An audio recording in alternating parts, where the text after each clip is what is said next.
მოგესალმებით ჩვენი ეკომეგობრული პოდკასტიდან, რომლის წარდგენის გახლავთ Wasteless-ი, სპეციფიური ნარჩენების მართვის ასოციაცია და ამ პოდკასტში ძირითადად ვისაუბრებთ ისეთ საჭირობროტო საკითხებზე, როგორიც არის გარემო, ეკოლოგია და დღეს საბაზისო თემაზე ვისაუბრებთ, რაც არის ადამიანის და გარემოს ურთიერთქმედება, ზოგადად ადამიანის არსებობა სხვადასხვა ეკოსისტემებში და ძალიან საინტერესო სტუმრები მოვიწვიეთ დღეს ამ თემისთვის.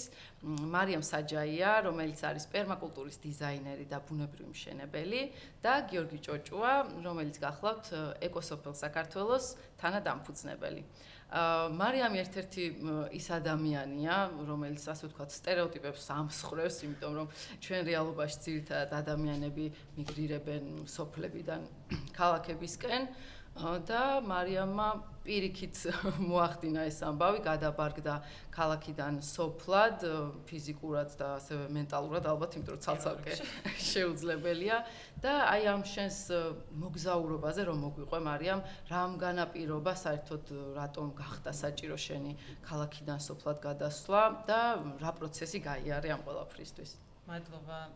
პირველ რიგში გილოცავთ პოდკასტის დაწყებას და წარმატებას გისურვებთ.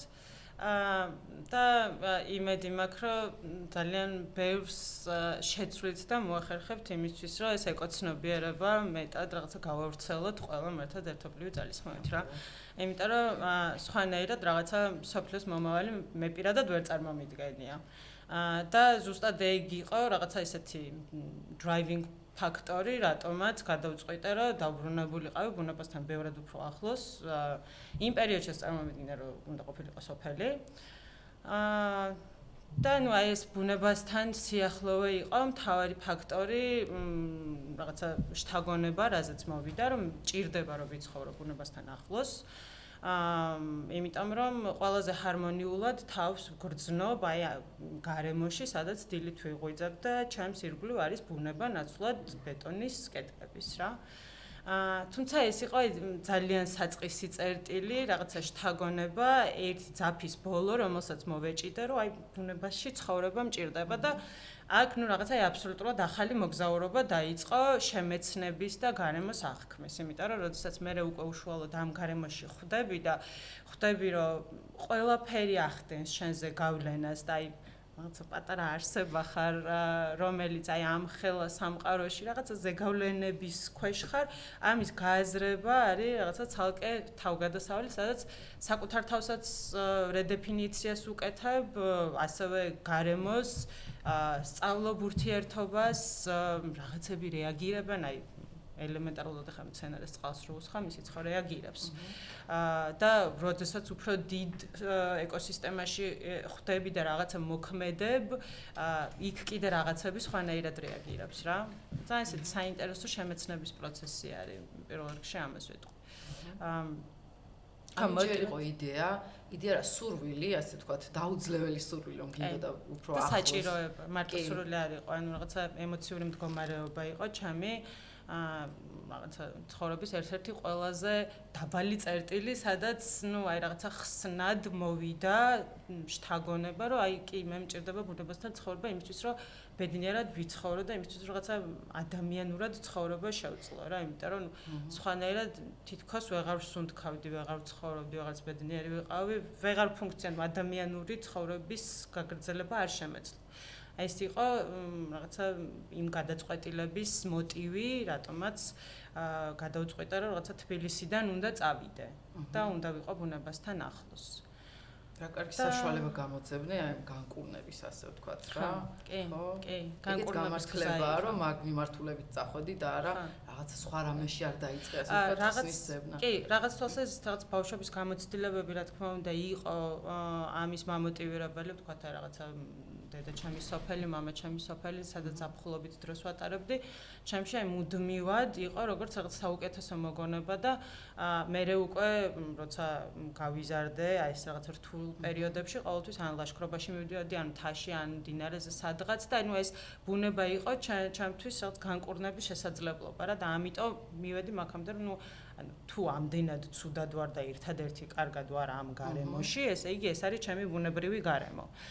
და ნუ არ ვიცი რაღაცა საოცრად დაემთხვა და აეწყო მე რაღაცები რომ როდესაც ეს გადაწყვეტილება მივიღე ძალიან ბევრი გარემოება და ფაქტორი აეწყო იმგვარად რომ ეს შესაძლებელი გამხდარიყო და ქონოდა ეს შესაძლებლობა და ეს ბედნიერება რომ აი რაღაც აი ამ ახალ გარემოში გადავსულიყავი და იქ თავიდან დამეწყო საკუთარი თავის აღმოჩენა და გარემოს შესწავლა და აღმოჩენა და ნუ ეხლა უკვე რაღაც პროფესიულადაც კი იმდენად ყოვლის მომცველი გახდა ეს ყველაფერი ჩემში ეს მოძრაობა და მიმართულება რომ რაღაცა პროფესიულადაც კი ვითარდები ამ ყველაფერში რა. კი, და დაეხმარების მომავალში სხვებსაც ამ იგივე გზის გავლაში, იმიტომ რომ როგორც აღნიშნე, მე მგონი ყველაზე სწორი გზა რაღაც თვითგანკურნების მართლა არის, რომ დაუბრუნდე რაღაცა საწყის და კონკრეტულად მიწასა, ესე ბანალურად ჟღერ შეიძლება, მაგრამ მიწასთან ახლოს ყოფნით რაღაცნაირად მე უფრო აღიდგენ იმ რაღაც დაკარგულ ძალებს რა, მეც ესე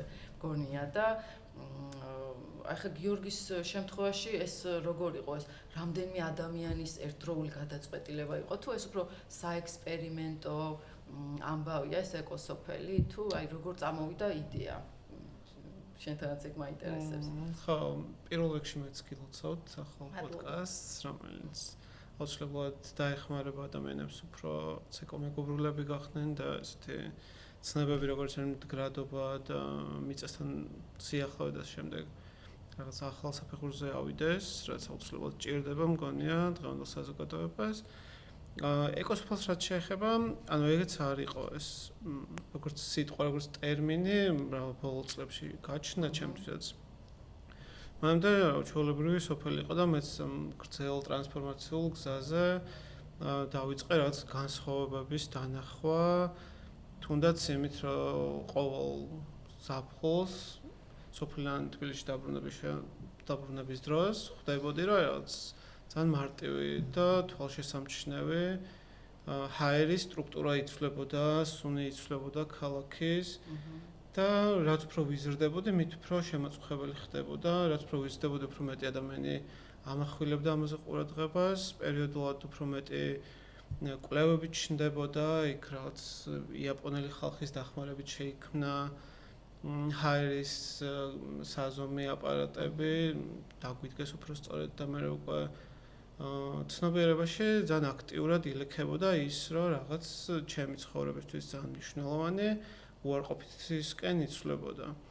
ამან მერე გააჩინა უკვე რაღაც ახალგაზრდა თუ თინეიჯერობის ბოლოს პერიოდში გადაფასება ზოგადად სამეგობროების და ამ სამეგობროებში გაჩნდა ეს ახალი საუბრები იმაზე თუ რა გვაწუხებს ზოგადად და ხო ჩნდებოდნენ თანამოაზრეები. მე თანამოაზრეების გაჩენასთან ერთად ვცდილობდით რომ რაღაც ახალი თავშეყრის ადგილი შექმნილიყო, ქონოდა, სადაც აი ამ რაღაც მავნე ზეგავლენებისგან შორს ვიქნებოდით, თუმცა მე ის ფიქრიც არ გტოვებს, რომ კი შეიძლება მოშორდი ამ მავნე ზეგავლენასაც და შორიდან უყურებ და შენ თანამოაზრეებთან ერთად საუბრობ, მაგრამ ნუ იქ ხალხი ისევ რჩება და ვიღაცებისთვის ხელმე ხო, საკმაოდ ძვირფასი ადამიანები. ზუსტად ეგ არის და მე იწყება ეს რაღაც სხვა გარდასახვა უკვე ამ ფიქრის იმაში თუ როგორ შეიძლება ეს იყოს უკვე ქმედითი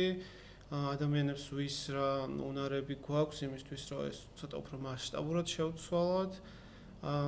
ასევე იყო ეს პერიოდი მოგზაურობის, როცა ხვდები რომ მარტო შენს ქალაქში და შენს საზოგადოებაში კი არ არის ეს პრობლემა, მაგრამ საკმაოდ მასშტაბურია და რაც უფრო ბევრ ქვეყანას თუ ქალაქს ნახულობდი, ხვდებოდი რომ რაღაც საერთო პრობლემები გვაქვს ყველას და მე ეს ჩვენი თანამოაზრეთა რაღაც ჯგუფი თუ სამეგობრო საერთაშორისო გახდა. რაც უფრო საერთაშორისო ხდებოდა, მით უფრო მეტი საერთაშორისო კვლევა ხდებოდა შენც ხელმისაწვდომი და გიწევდა რაღაც პარალელები გაგევლო. ნუ რაღაც ძალიან ორგანული და ბუნებრივი პროცესი მგონია და ეს რატომ გადაწყდა საქართველოში? ანუ ვიცი რომ ბევრი ან მართლა რაღაც საერთაშორისო პროექტია, ხო? რის მიხედვით მოხდა ეს შერჩევა სიტყვაზე, რომ როგორც ვიცი, პირველია მთლიანად სამხრეთ კავკასიაში, ხო, ეს თქვენი ეკოსოფელი. ხო, როგორც ეს საზოგადოება თვით რომელიც ისწრაფის რაღაც თვით კმარობისკენ, რაღაც ჰორიზონტალური გადაწყვეტილებების მიღებისკენ და რაღაც სოციოკრატიული პრინციპების გამოყენებისკენ გადაწყვეტილების მიღების პროცესში ხო, საქართველოში ესეთი არ არსებობდა და რაც უფრო მეც ვლაპარაკობდით, უფრო მეტი ინტერესი იყო, უფრო მეტი მხარდამჭერი ყავდა ყველა ბაბლიდან, ესე ვთქვათ და ხო, ეს იძლეოდა იმ мотиваციას, რომ ხო, რავი, რატო არა, მე დავიწყოთ, მოვძებნოთ მიწა, სადაც ამ ჩვენს რაღაც იდეებს და ინტერესებს მოვიყვანთ თანხმედაში და თან რაღაც ქმედით ნაბიჯებში ავსახავთ. ეს სახელი ძალიან პირობითია, რა თქმა უნდა და უბრალოდ ალბათ პირველ რიგში იმას ემსახურება, რომ ხო, აი ამ გეოგრაფიულ რეგიონში არსებობს მსგავსი დასახლება, სადაც ადამიანები არა რაღაც ბიზნესის თუ ფულის კეთების ირგვლივ არიან გაერთიანებული, არამედ უფრო რაღაც ხელშესახების და სულიერის შეიძლება ისე თქვას, რაც ბუნება არის და რაც მცენარეებია და ხეებია და ტყეები და კლიმაქსური ტყეები და ასე შემდეგ. ეს გვაძლევს დაკვირვების განმავლობაში, დაკვირვების პროცესში მნიშვნელოვანი იყო თუნდაც ეს გავლილი გზები, ანუ დასავლეთით ძალიან ბევრს ვეძებდით, აღმოსავლეთით ვეძებდით, ანუ ძალიან საინტერესოა თვითონ ეს პროცესი, ვის რა აინტერესებს, ანუ ვის საიდან უნდა დაწყება. ვიღაცას შეიძლება სრულიად მოწყვეტილი აი რაღაც ინტერნეტის კავშირით და კავშირგაბმულობა საერთოდ რო არ იყოს ეგეთი ადგილიდან დაწყება. ვიღაცებისთვის უფრო პრაქტიკულია და რაღაც ნაყოფიერი მიწა უკვე არის იმის საშუალება, რომ მარტივად დაიწყო და მე უკვე მაგაზეც კი შეუძლია რომ იყოს რომ დაიწყო. რაღაც მინიმალური ბენეფიტები უკვე მიწისგანაც გქონდეს და აქ იწყება ეს კიდევ ერთი ახალი ორგანული პროცესი, ანუ შენი მიწასთან ურთიერთქმედების რომელიც იწყება მედიტაციური ფონიდან, რომელიც მართლა მიწასთან მუშაობის დროს ხდები და შენს იმ რაღაც ძალიან ბევრი ტოქსიკურ ფიქრს გიქარწყლებს და ძალიან ბევრი კეთილი ფიქრის გამოღვივებელია პარალელურად და ხო, ეს ადამიანებიც ხვდები, რომ შენ მათთან გაკავშირებს არა ერთმანეთში გაცვლილი რაღაც გამოცდილებები წარსულის, არამედ უკვე ეს რაღაც არსებული შუაში მოქცეული ბუნება, რომელიც დასაცავია, იმიტომ რომ ხო, აი მოგზაურობის პერიოდში ყოველთვის ხედავ, რომ სავარაუდოდ ტყე იქნებოდა, იმდენ მოშლებულია ეს ადგილი. ანუ ხო, 90-იანებში მანამდეც რაღაც საუკუნეების განმავლობაში ომების პერიოდში აქტიურად იჩეხებოდა და დღეს დადგა ის დრო, როცა საზოგადოება შეთანხმდა, რომ მოდი ვილაპარაკოთ ამ რაღაცის რეგენერაციაზე, აღდგენაზე, ბუნებრივი მასალების გამოყენებაზე, ანუ ხო, ანუ ეს ეკოსოფელი ან ძალიან პირობითია და თავის მხრივ ძალიან კონკრეტულია და პრინციპულია იმის გათვალისწინებით, რომ შევქმნათ რაღაც თვითკმარი, მდგრადი, მიზანმიმართული საზოგადოება, რომელიც აი ამ პროცესებზე ხმამაღლა ილაპარაკებს, პრაქტიკაში დანერგავს და რაღაც ცოცხალი ლაბორატორიის როლს შეასრულებს. მე მგონია რომ რაღაცა ეს აი ამ ტიპის საზოგადოებები ცოტა რაღაცა სატესტო ვარიანტია იმისთვის რა შეიძლება იყოს ჩვენი მომავალი ზოგადად რა მიმართულებით ჯობია რომ განვითარდეთ. მე ყოველ შემთხვევაში ეგრევე ხედავ, იმიტომ რომ მეორე მხარეს არის ეს რაღაცა ურბანული განვითარება, რომელიც ზედმეტი არაფერი ვარ გამოდი ვთქვათ და ცოტა გადაზედმეტებულია ხოლმე, მართლა მოშიშვლება ყველაფრის და მობეტონება.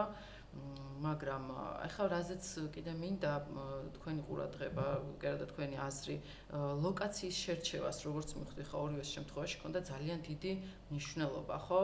აი კონკრეტულად, აი პრაქტიკულად რას ვეძებთ, როდესაც გვინდა რომ რაც შეიძლება თვითკმარი ცხოვრება ავაწყოთ რაღაც კონკრეტულ ლოკაციაზე, ხო? რას ვაქცევთ ყურადღებას? რა იყო კრიტერიუმები, რითიც შეარჩიე შენი ახალი საცხოვრისი? ნახე, ყოველთვის არის გააჩნია რა შემთხვევაში. გააჩნია რა არის მოთხოვნა. გააჩნია რა რაოდენობის ადამიანებზეა საუბარი, რა სოციალური ფაქტორებია, ასე შემდეგ რა. ჩემი კონკრეტული სიტუაცია არის ძალიან განსხვავებული ეკოსოფლის შემთხვევისგან, ხო? იმიტომ რომ მე რაღაცა ვიყავი პატარა ოჯახი, რომელსაც რაღაც ძალიან ჩვენი საჭიროებების შემცირებაზე ვიყავით რეალურად, იმიტომ რომ თუ კი შენ ხედავ, რომ ეს მომხმარებლური დამოკიდებულება, რომელიც დღეს მსოფლიოში არსებობს, არის აბსოლუტურად დესტრუქციული, პირველი რასაც იწყებ, არის საკუთარი თავიდან ამ ყველაფრის მოგვარება რა. ამიტომ ჯერ პირველ რიგში რაღაცა ჩაჭრა ხდება იმ რაღაცა ზედმეტი საჭიროებების, რჩები მინიმალური საჭიროებით, რაც რეალურად შენია და იგივე აი მიწასაც არჩევ ამ ფაქტორიდან გამომდინარე, რომ მოდი აბა დავფიქრდეთ რა არის მინიმალური, რაც მე მჭირდება, მაგრამ ასევე იტოვებ რაღაცა განვითარების, გაფართოების შესაძლებლობას, ანუ small solutions, რა, პატარა გადაწყვეტილებები, მცირე ცხოვრება, რაც ნიშნავს რაღაც მინიმალურ საჭიროებებამდე დასვლა, იმისთვის რომ ისევ შენც მომხმარებელი არისო იმ ბუნებრივი რესურსების, დანარჩენები არ დაიგროვო მე რაც კი, ანუ ერთმანეთთან არის ეგ ყველაფერი დაკავშირებული რა, რასაც მოიხმარ ძალიან ბევრი რჩება ნარჩენი პროდუქტი, მაგრამ ნუ რაც ნარჩენია, თუ რაღაც ამაზე დაფოკუსირდები, ის ნარჩენიც კი შეიძლება რაღაცა სასარგებლო დაქციო რა. ანუ გააზრება და გაცნობიერება არის მთელი შენი მოქმედებების, მთელი დღის, მთელი შენი აქტივობის, ყვების ჩათვლით, ასე შემდეგ, ხო? და ნუ აი მიწას დავუბრუნდები რა, მიწის შერჩევის კრიტერიუმი ხდება, ხა გეოგრაფიული ფაქტორები იყოს, ხო, თქვათ, აი მაგალითად, სამხრეთი ფერდი თუ არის დამრეცი უკეთესია, იმიტომ რომ რაღაცა მზე გაქვს უფრო მეტი, ვიდრე ჩრდილოეთ ფერდზე და ეს ზამთარში რაღაცა დამატებით სითბოს გაძლევს, ნუ ასე შემდეგ, ეს გეოგრაფიული ფაქტორები, მაგალითად, რაღაცა ქარი არის თუ არა შენთვის პრობლემა, მაშინ რაღაცა ველზე არ უნდა იყიდო მიწა. შეიძლება ენერგოეფექტურად რო იცხოვრო ასე. შეიძლება არ გქონდეს ამ ხელა არჩევანი. იმიტომ რომ რაღაცნაირად საქართველოში ძალიან უცნაურია, მაგრამ უძრავი ქონ მიწა საკმაოდ ძვირი არის რა. ანუ არ არის ხელმისაწვდომი რეალურად საკმაოდ რთული. მაშინ უნდა წახვიდე სადღაც ძალიან შორს იმისთვის, რომ ცოტა ხელმისაწვდომ ფასად მიწა მოახერხო ყიდვა და მოუწყოჭილ ტერიტორიებზე. და მაშინ აი აბსოლუტურად მართლა აი blank რო არის, ცარიელი ფურცლიდან უნდა დაიწყოს, სადაც შეიძლება არც ელექტროენერგია არ იყოს. ნუ ახლა წყალი საქართველოში არ არის პრობლემა და იგივე წვიმის წყლის შეგროვების სისტემა შეგიძლია იმგვარად გააკეთო, რომ სასმელი წყალიც კი გქონდეს წვიმის წყლისგან რა, ანუ ძალიან მარტივად ბუნებრივი ფილტრი რაღაცა ქვით, ითი რა ქვია, ქვიშით და მარტივად საუბრობს და უდროს ადამიანები ფიქრობენ ნახშირით შეგიძლია ბუნებრივი ფილტრი გააკეთო ისეთი, რომ წვიმის წყალი შენთვის სასმელი იყოს, მით უმეტეს თუ ამდენად მოწყვეტილ ადგილას ხარ, იქ ხა ატმოსფეროს დაბინძურება არ იქნება, ხო, ფაქტორი. ანუ წყლის პრობლემა არ არის, ელექტროენერგია არის ერთი და ნუ რაღაცა მდგრადი საწვავი. ამ შემთხვევაში თუ მიდიხარ რაღაცა ხეზე, მაშინ მდგრადი მოხმარება, ხო, გათბობისთვის კი. მდგრადი მოხმარება, თქვათ, ხე-ტყის, თუ კი გააქვს ამის შესაძლებლობა, ისე რომ შენ თვითონ განაახლო ეს პროდუქტი რა, შენ თვითონ ხელი შესაძლებელია ეგ პროცესი. კი, ანუ ოღონდ შესაბამისი ოდენობის მიწა უნდა გქონდეს და ნუ რაღაცა სწრაფად მზარდი სახეობები არის, რომელიც შეგიძლია რაღაცა მოჭრა, მოიხმარო საწვავად და ის თან ამასობაში იზრდება, ნუ ისეთი არა, საინტერესოა. დიდი დაგეგმა გჭირდება ამისთვის რა, მაგრამ და ტერიტორიაც დიდია. ტერიტორიაც მეტი გჭირდება ხა, მე რაც მაქვს მიწა, იქ ეჭვი მეყარება რომ რაღაც მომის შეძლო. ასევე არის ვარიანტი რომ თქვა ცხოველები ჩართო ამ ყველაფერში და community-ს უფრო გამოატყევათ, ხო? აი, მაგალითად აი ძროხა და ძროხის ნაკელიდან მიიღო ბუნებრივი გაზი. ნუ ისე ამ შემთხვევაში კიდე ერთი სირთულე არის ის, რომ თავიდან ინვესტირება შეიძლება იყოს საჭირო მეტი, ანუ ენერგიის ინფუთი. გჭირდება გაცილებით უფრო მეტი იმისთვის, რომ ეს სისტემა აამუშავო და closed loop გააკეთო, ანუ წრე შეკრა. კი. რომ ამ წრეში შენ თვითონ იყო, მაგრამ თავიდან გჭირდება, რომ ბევრი რესურსი შეიტანო რა. მაგრამ შემდეგში უფრო რაც უფრო დიდი რესურსით იწყებ, ალბათ მე უფრო ნაკლები რესურსის ჩართვა გიწევს არა. კი და ბევრად მალე მიდიხარ იმ წერტილამდე. მე 7 წელია ამას ვაკეთებ. იმიტომ რომ ძალიან მინიმალური შეზღუდული რესურსებით, ანუ რაღაცა არ არის საუბარი გრანტებზე, რაღაცებზე, ანუ ჩემი ინვესტიცია არის მუდმივად რაღაცა ვცდილობ, რომ ჩემი დრო და მატერიალური რესურსები დავაინვესტირო ამაში, რომ ნელ-ნელა ეს წრე ჩამოყალიბდეს და შეიკრას იმისთვის, რომ ესეთი დახურული სისტემა იყოს, საიდანაც ნარჩენი ბევრი არჩება ისევ რა, ანუ ინფუტი, ენერგია, რომელიც იქვე უნდა იქნეს წარმოებული ადამიანის და გარემოს სიჯანსაღისთვის. აქ ორი ფაქტორი არის. ერთი არის, რომ ადამიანის საჭიროებები იყოს დაკმაყოფილებული, ანუ ამ შემთხვევაში მე, ჩემი შვილი, ოჯახი და მეორე ეს ყველაფერი გარემოზე არ აისახებოდეს ნეგატიურად და პირიქით რეგენერაციული ელემენტი ქონდეს ამ ყველაფერს და პოზიტიურ გავლენას ვახდენდე. არა მხოლოდ ის, რომ აი რაღაცა არ ვაშავებ, პირიქით. ხელს ანუ მაქსიმალურად ბუნებრივი კომპონენტი გახდა იმ ეკოსისტემის, რაშიც ხარ. აი აქ ერთი რაღაც პატარა გადახვევასავით შეიძლება გამოვიდეს, მაგრამ ძალიან ხშირად მსმენი, აი განსაკუთრებით იმ ადამიანებისგან, ვინც სოფელში ცხოვრობს, ცოტა გაღიზიანება მოდის ხოლმე, როდესაც ქალაქიდან ჩასული ადამიანები სოფელში ამბობენ, რომ აი რაღაცა მე ცხოვრობ სოფელში თუ რაღაცა, იმიტომ რომ ძირითადად ასეთ ადამიანებს აქვთ ფინანსური რაღაცა ბექგრაუნდი ისევ ქალაქიდან. და აი მე მაგალითად ბევრჯერ მქონია ესეთი შემთხვევა ადგილობრივებთან, რომ არ არის ეგეთი მარტივი, როგორც თქვენ წარმოაჩენთ და სინამდვილეში რაღაცა სხვა შემოსავლის წყაროებიც საჭიროა. აი ამას რამდენად ეთანხმები შენ, რამდენად შესაძლებელია, რომ მართლა ესე გადავბარგდეთ და ყველანაირი რაღაც ქალაქიდან მიღებული ფინანსური დახმარების გარეშე ვიარსებოთ სოფელში. ხო, ეს არის ეგეთი სტერეოტიპი არსებობს სოფელში გადაიხ საცხოვრებლად, ვინც ქალაქიდან ჩადის, ყოველ ძალიან ფულიანია და გონიათ, რომ ძალიან ბევრი ფული გაქვს და რაღაცა აი თქვენ რა კეტარდებათ და რაღაცა დამოკიდებულება არის ხოლმე. რეალურად ანუ ხა იქაც სადაც მე ვცხოვრობ, არიან ადამიანები, რომლებიც მიწასთან მუშაობენ და ეს არის მათი შემოსავლის ძირითადი წყარო. დღეს საქართველოში აი ყველაზე ისეთი მივარდნილი სოფლები რაც არის, ძირითადად ადამიანები არიან თვითკმარები და მდგრადები, ხო? ანუ ახლა მამჩემის სოფელში, მამჩემის ბიძაშვილი არის, რომელსაც აქვს ყანა, აქვს თავისი სიმინდი, აქვს თავისი თხილი, რომელიც მე რაღაც ცოტა შემოსავლის წყარო და ან შესაძლებელი არის. კი ბატონო, მაგრამ მეორე მხარე არის, ანუ განვითარება რამდენად არის აქ შესაძლებელი და აქ უკვე ცოტა სხვა ჩართულობა არის ხოლმე საჭირო, ცოტა მეტი განათლების ელემენტი არის საჭირო, ცოტა თანამედროვე ტექნოლოგიების ჩართვაც შეიძლება. თუნდაც ის უფრო მარტივად ნაკლები ენერგია დახარჯო იმ მოსავალზე, იმიტომ რომ ეს რაღაცა ძველი მეთოდები რაც არის, ბევრად უფრო შრომატევადია, მეც რო გავეცანი რაღაცა იმ ახალ მეთოდებს. მივხვდი რომ აი თითქმის ანახევრებ იმ ენერგიას, რაც ადრე გჭირდებოდა იმ იგივე რაოდენობის მოსავალზე. პერმაკულტურის შემთხვევაში ეგ არის, რომ აი დასაწყისისთვის ისევ ენერგიის ინფუტი, რასაც აინვესტირება არის ბევრად მეტი და მე დროთა განმავლობაში იკლებს ადამიანის ჩართულობის საჭიროება.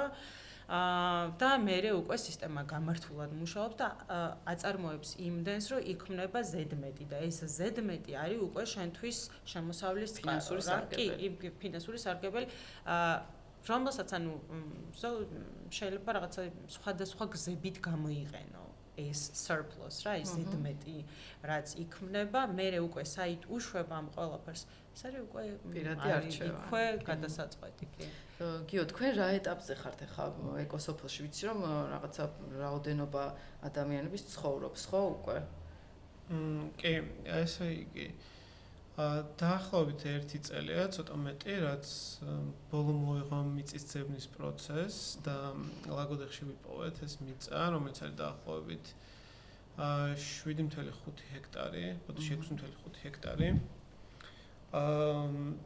რეზიდენტების რაოდენობა ვინც ღიად გამოთქვა სურვილი რომ იცხოვრონ და მომდევნო წლებში უკვე რაღაც ააშენონ თავისი სახლები და დასახლდნენ არის დაახლოებით 15, აქედან ნახევარი ქართველი, ნახევარი უცხოელი. ამ მიწაზე უკვე დაგხვდა ჩვენ 1000 კვადრატული მეტრის ძველი 70-იანებში ნაშენი ფერმის შენობა, ძველი ბლოკით ნაშენები, ასბესტის სახურავით გადახურული. ნუ აი კარკასი კარგია, დავიწყეთ ნელა ამის გაწმენდა. ასბესტი მოხსენით უკვე თუ არა? ჯერ გვიხსნია, გამოსავლებს ვეძებ, დღესაც გავიგეთ ერთი საინტერესო გამოსავალი მარიამისგან. Waste-less-ისგანაც საინტერესო იქნება ალბათ, რაღაც მოსმენა, იდეების, თუ როგორ შეიძლება ამის დაკონსერვება, როგორც ნარჩენის. ასბესტი ეს ჩვენ შიფერი. ხო, შიფერი, როგორც ესე ვეძახით ხოლმე, ადამიანები, რომელიც არის ძალიან მავნე ნივთიერება, კარცენოგენია და აუცილებლად უნდა მოიშოროთ, თუ სადმე თქვენს გარშემო ჯერ კიდევ არის შემორჩენილი. რეალურად მანდ პრობლემა არის, როდესაც ატმოსფეროსთან და მზის სხივებთან და აქ პირდაპირ შეხვედრა. მაშინ გამოყოფს ხო? ქვილივით რაღაცა უჩნდება, რომელიც მე ვთქვათ ან ქარი ან ნიაუმაც კი შეიძლება წამოიღოს და რომელსაც ჩავისუნთქავთ, ეს არის პრობლემა რა. ხა დღეს რაც რა ვარიანტიც რაღაცა ჩემი აზრით შევთავაზე, ხა არ ვიცი, ამაზე რაღაცა კვლევა არ მინახავს და ასე შემდეგ, მაგრამ რაღაცა ლოგიკურად რო ვიფიქროთ, ესეთი რამეა. თუ კი ამის დაკონსერვებას მოხდა, რომ ქვემოდან და ზემოდან, ანუ იმ მხარეებიდან, სადაც ამას ატმოსფეროსთან და მზის სხივებთან და ადამიანის გარემოსთან აქვს შეხება, თუ კი შეფუთავ ამას. კი, ქვემოდანაც, ზემოდანაც, ამ შემთხვევაში არ ვიცი, მგონია რომ ნაკლებად პრობლემური იქნება და ან ტოქსიკურობის ფაქტორი მოშორდება რა. შეიძლება ეს იყოს გამოსავალი იმისთვის, რომ ამის რაღაცა ნაგვად წასვლა პროცესი გაახანგრძლივო. ხო, ფინანსურადაც შეიძლება უფრო მარტივი იყოს შეფუთვა, ეგ ესე იგი რამხელა ისინი დაგხვდათ ხო, მაინც გინდა თუ არა პრობლემები, რომ რაღაცა ხო, წინაღობები არის, რა თქმა უნდა, ბევრი. სამეზობლოს ფაქტორებს ვილაპარაკებ. აი, ყველა პრობლემა რო ახლებური გამოსავალი არის, ეგ არის მან მთავარი ფოკუსი, რაც ყოველთვის აი ამ სიტუაციაში, როდესაც შენ ახალ გარემოში გადადიხარ და რაღაც ახალთან გაქვს შეხება, mindset-ი, განწყობა უნდა გქონდეს ეგეთი, რომ აი რაც კიდე პრობლემა მოვიდეს, ეს არის ახალი შესაძლებლობა, რაღაც ახალი გამოსავალი ვიპოვო და ახლებურად გავიზარდო რაღაცა თვალსაწერი გავიფართოო რა. და ნებისმიერ საკითხთან თუ ეგ იქნება დამოკიდებულება, აუცილებლად პრობლემა აღარ იარსებობს, იმიტომ რომ იქნება გამოსავალი ეს პრობლემა რა. ან ყოველ შემთხვევაში შემდეგი ჯერისთვის, ასე ვთქვათ, რაღაც ცოდნა და გამოცდილება გექნება უკვე მიღებული. კი, ანუ ამ პროცესში ძალიან ბევრი ვარიანტი ჩაივლის ყველა წევრისგან თუ ყველასთვისაც რჩევას კითხავ და ხო მნიშვნელოვანია რომ ეს პრობლემა გარდაიქმნას შესაძლებლობად, რაღაც ჩელენჯად და შეიძლება შენ კონკრეტულ მოცემულობაში არ გამოგადგეს ეგ რჩევა, მაგრამ ვიღაცა სადაც გამოადგეს, იმიტომ რომ რაღაც მოცულობით იყოს მისთვის ხელმისაწვდომი რომ ეს მართლა დააკონსერვოს 1000 კვადრატი მაინც ცოტა რთული არის, ესე ერთჯერად დაიღო გადაკონსერვო, ხო?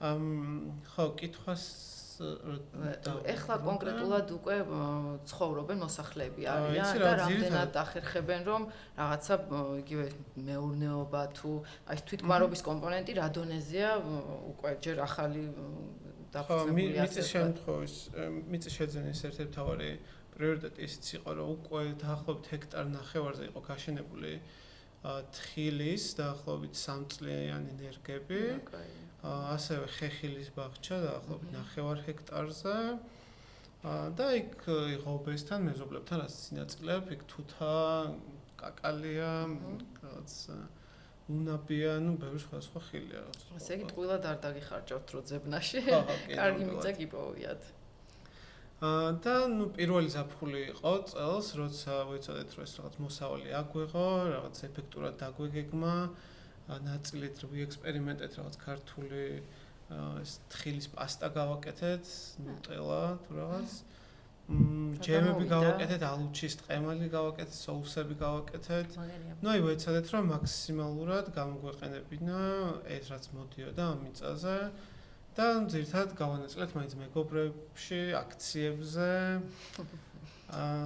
პატარა ფონდის გაკეთებაც შეიძლება მაგით, რომ აი რაღაცა პატარა ბაზრობები, რო ფერმერების ბაზრობები, მან რაღაცა იმისთვის, რომ ისევ მე რა community-ისთვის მოსახმარი რაღაცა ელემენტარული, ვთქვათ, აი წყალგაყვანილობის მილების თანხა მაინც შეიძლება შემოვიდეს. ანუ ეგეთი პატარა ნიუანსები არის ძალიან მნიშვნელოვანი, ხა ჩემთვისაც იყო გარკვეულ ეტაპზე, აი პატარა-პატარა ივენთები, ზოგი რაღაც დონაციებზე დაფუძნებული, იმისთვის, რომ რაღაცა ესე პატარა-პატარა ნაბიჯებით რაღაცები წასწიო წინ რა და მით უმეტეს რაღაცა ამაზე კომუნიკაცია როცა გაქვს ადამიანი ხა ძალიან აქტიურად ვიყენებ სოციალურ ქსელს იმისთვის რომ კომუნიკაცია მქონდეს და აი რაღაცა მოუყვე ყველა ამბავი და ცოდნა გააზიარო კი და ცოდნაზე მეტად გამოცდილება არის რა აი ცოდნას არ დავარქვი იმიტომ რომ არ მიყვარს ეს ტონი როდესაც რაღაცა მოდი ხლა მე რაღაცას გასწავლდი თუ რაღაცა იმიტომ ჩემს რეალურად უბრალოდ მეც ვსწავლობ ძირითადად წიგნებიდან ანუ სახლი ოშანი წიგნის მეყედი აი მაგ თემაზე უნდა გადავიდეთ. და ნუ ამას ვიზავრო, მე უფრო ვაზიარებ ჩემ გამოცდილებას. ვყვები იგივე დაშვებულ შეცდომას, ხო? იმიტომ რომ ეს შეცდომა არის ყველაზე ესეთი კარგი გამოცდილება, რასაც უშუალოდ აკვირდები. ეხლა ორი სიტყვით მოგვიყევი. ამ ამბავსაც ვიტყვი, რომ როდესაც ჩემთან ეს რაღაცა ინსპირაცია მოვიდა, რომ სოფელში მინდა გადასვლა, მაგ პერიოდში მოდი დავაფუძნოთ ეკოსოფელი, თქვენ ჯგუფი უკვე გქონდათ გაკეთებული და მეც რაღაცა თვალი მოვკარე და მეთქი, აუ ხო, მეც იდეაში ეგ მინდოდა რა, ანუ რაღაცა სამეგობროსთან, რაღაც ახლობელ ადამიანებთან ერთად გადასვლა, მაგრამ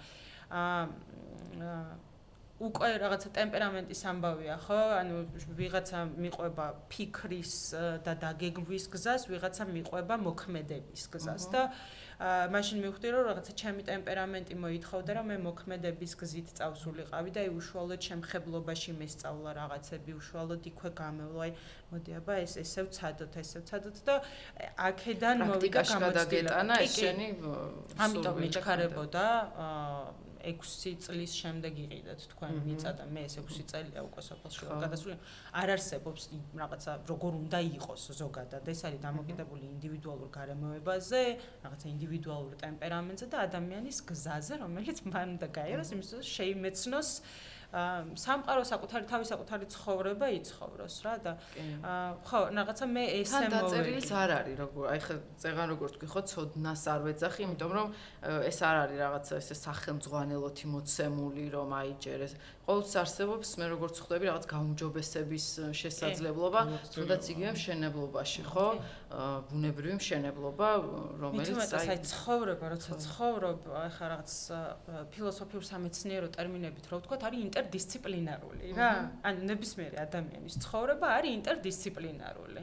ანუ რო გადადიხართ, ხა იქ რაღაცა ცოტა ჰიდროლოგიის ელემენტები უნდა იცოდეთ, ცოტა მშენებლობის ელემენტები, ცოტა გეოგრაფია, რაღაცა ლანდშაფტის წაკითხვა უნდა შეგეძლოს, რომ აი მიხვდე, რომ აი წყალი სად შეიძლება ამ ლანდშაფტში იყოს. რაღაცა მიკროკლიმატის აღქმის უნარი უნდა ზოგადად კლიმატის და მეორე მიკროკლიმატის აღქმის უნარი, ანუ ბევრი ფაქტორია, რომელშიც უნდა ერკვეოდე და ეს ხო, ნუ კი შეიძლება წაიკითხო, მაგრამ მე უშუალოდ გარემოში რო ხვდები, არის კიდე სხვანაირი, მაგრამ ასევე ხა რაღაც მეზობლების თემასაც შევეხეთ. მეზობლები არიან ძალიან კარგი წყარო ინფორმაციის, რომელიც გაიცნო მე რო ჩავედი, აი იქიდან ღრუბელი რო წამოვაო, იცოდეო, რომ აი ესეო და ან მართლა ეგრე ფანჯარა, სამზარეულოს ფანჯარა გავაკეთე მაგ მიმართულებით და ესე გავიხედავ ხოლმე, რომ აბა აიყარა ჯანღი. ამის პროგნოზი პირდაპირ ფანჯრიდან. მე თბილისში ვიწერებ ხოლმე 9 საათში გელოდებად ძლიერი წვიმა კარი. მოემზადე ჩაეჭიდეთ რაღაც კი, მუშაობს, ეგრე მუშაობს რაღაცები. და დაკვირვება არის ძალიან კარგი სწავლა. ყველა დისციპლინის გავლა, ასე ვთქვათ, შენ მოგიწია და არა რაღაცა სოციუმთან ერთად. ეგეც ხო ძალიან საინტერესოა, ხა წეღან რო იცახდი, რომ სწავლების იმაზე თუ ერთად ვამბობთ არ მახსოვს, უკვე სწავლებაზე შეგიძლია გადახვიდე რა და გაავრცელო შენ გამოცდილება. კი, იმიტომ რომ ხა რამდენი რაღაც ჩამოთვალეთ ხო და ყველაფერი გაიარე შენ. ხა ეკოსოფელში შეიძლება სიტყვაზე ერთმა ჰიდროლოგიაზე იფიქროს და წყლის რესურსის მოძიებაზე, მეორემ რაღაცა მეურნეობაზე და ასე შემდეგ, ხო და შენ ფაქტურად მოგიწია შენ თვითონ ეს ყველაფერი. ხო, რა თქმა უნდა, ხა არსებობენ ადამიანები, ვისაც პერიოდულად შეიძლება რაღაცაზე აზრი მოუკითხო, მაგრამ პასუხისმგებლობა შენია ძირითადად. გადაწყვეტილების მიღების სიმძიმე არის აი ამ მხრებზე რა, ანუ ეგ გადაწყვეტილების მიღების პასუხისმგებლობა არის მხელა რაღაცა, ანუ როდესაც მით უმეტეს ბუნებასთან ურთიერთობდა, ანუ მაგიტო ვიძახი, რომ პატარათი რო დაიწყო, იმიტომ რომ თუ პატარა შეცდომას დაუშვა, ბუნება მაინც თვითკორექტირებადი სისტემა არის, რომელსაც თვითაღდგენის ძალიან დიდი ძალა აქვს. მაგრამ რაც უფრო მძიმეა შენი ჩარევა და შეცდომის დაშვების შესაძლებლობა, მით უფრო რთულია ამის რეგენირება ბუნების მიერ. ამიტომ ნუ აი რაღაცა ეს პატარა ექსპერიმენტები, პატარა მცდელობები, დაკვირვება, მე ამ დაკვირვებიდან დასკვნის ან მუდმივი პროცესი არ არსებობს, ეს ხაზოვანი არ არის, რომ აქ დაიწყე და აქ დაასრულე, ცირკულარული არის.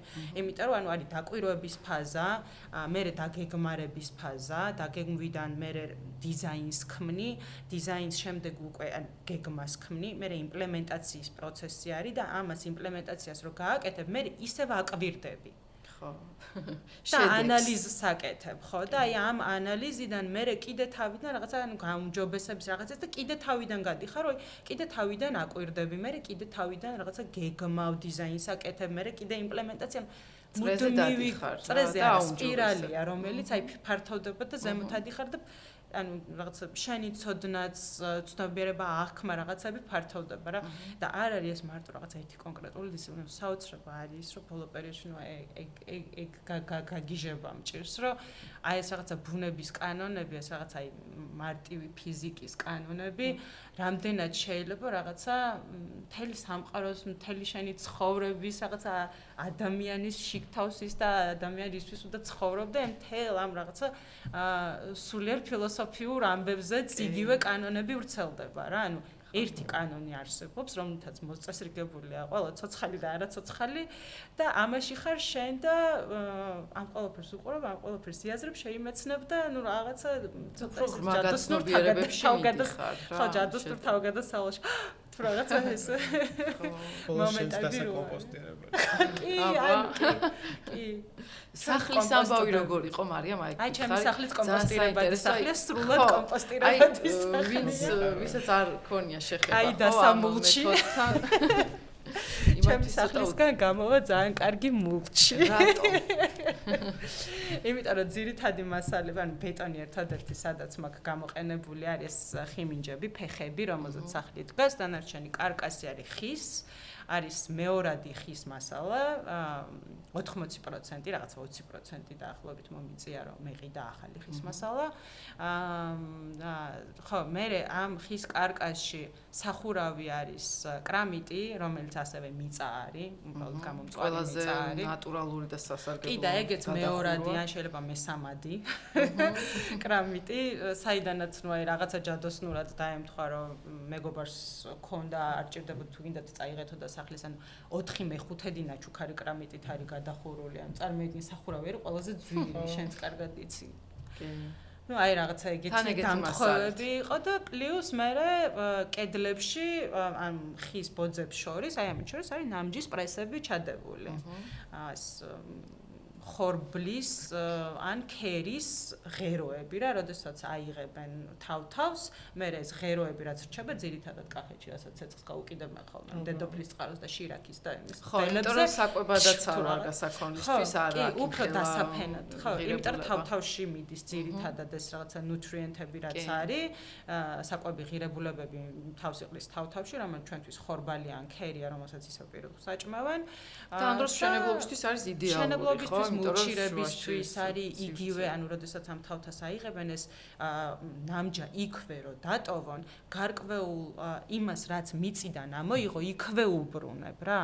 ანუ ამის რაღაცა ჩახვნა ხდება ხოლმე, მაგრამ ნუ აი მულჩირებით უბრალოდ ზედ რო დატოვო, ესეც დიდი საქმეა, იმიტომ რომ ანუ რაღაცა 100 პირობითად რო აიღე რაღაცა 100 ერთეული, აქედან სადღაც 30-ან 40-ს მაინც უბრუნებ და ადგილზე ტოვებან. მომხმარებლური დამოკიდებულება რაც ცუდი გამოსავალი არის დაწვა, მეგობრებო, არაფრით არ შეიძლება დაწვა ყველაფრის იგივე ანუ ჯერჯერობით რაღაცა ატმოსფეროში გამოყოფილი რაღაცა მავნე ნივთიერებები CO2 პირველ რიგში, მეორე ის რომ მიწაში ცხოვრობენ ცოცხალი ორგანიზმები, რომლებიც რეალურად ეს ცოცხალი ორგანიზმები განაპირობებენ მიწის ნაყოფიერებას, მიწა არ არის ნაყოფიერი, ცოცხალი ორგანიზმები, მაგალითად ჭიაყელა, რომელიც ცხოვრობს ნიადაგში, ეს განაპირობებს მიწის ნაყოფიერებას, რომელიც ამ მკვდარ ორგანულ მასას ჭამს და გამოყოფს სასუქს.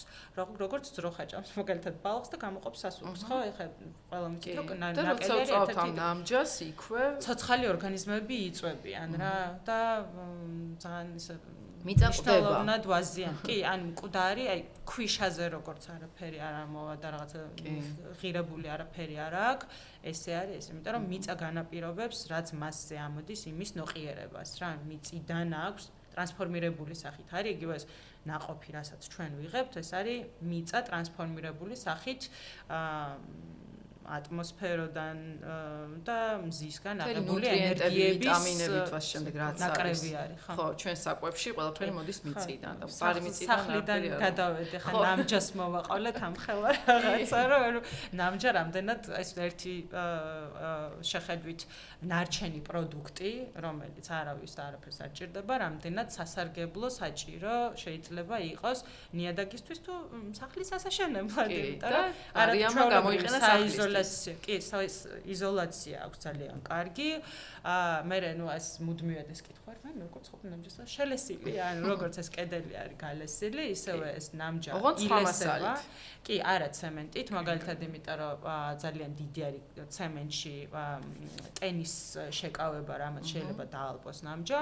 ამის ალტერნატივა არის ძველი ნაცადი თიხამიწა მამაპაპური. კი, ანუ თიხამიწა, რომელიც საქართველოში მოიპოვება ყველგან, განსაკუთრებით აღმოსავლეთ საქართველოში, ძირითადად თიხნარი ნიადაგებია. აქ არ გჭირდება რაღაცა გამოსაწვავად ვარგისი თიხა, რეალურად ის პირიქით ცუდი არის ამისთვის. ჯობია რომ ცოტა ქვიშის შემცველობა ქონდეს, რომ არ დასკდეს. ყველგან მართლა ეხლა ჩემ ეზოში რო ამოვთხარო 30 სანტიმეტრს ქვემოთ, ყველგან არის 30-40 სანტიმეტრს ქვემოთ, ყველგან არის თიხნარი. თიხნარი, კი. ანუ და ამით არის მთლიანად შემოსილი შელესილი და შემდეგ მე პირველი ფენა, მეორე და მესამე ფენა არის კირი.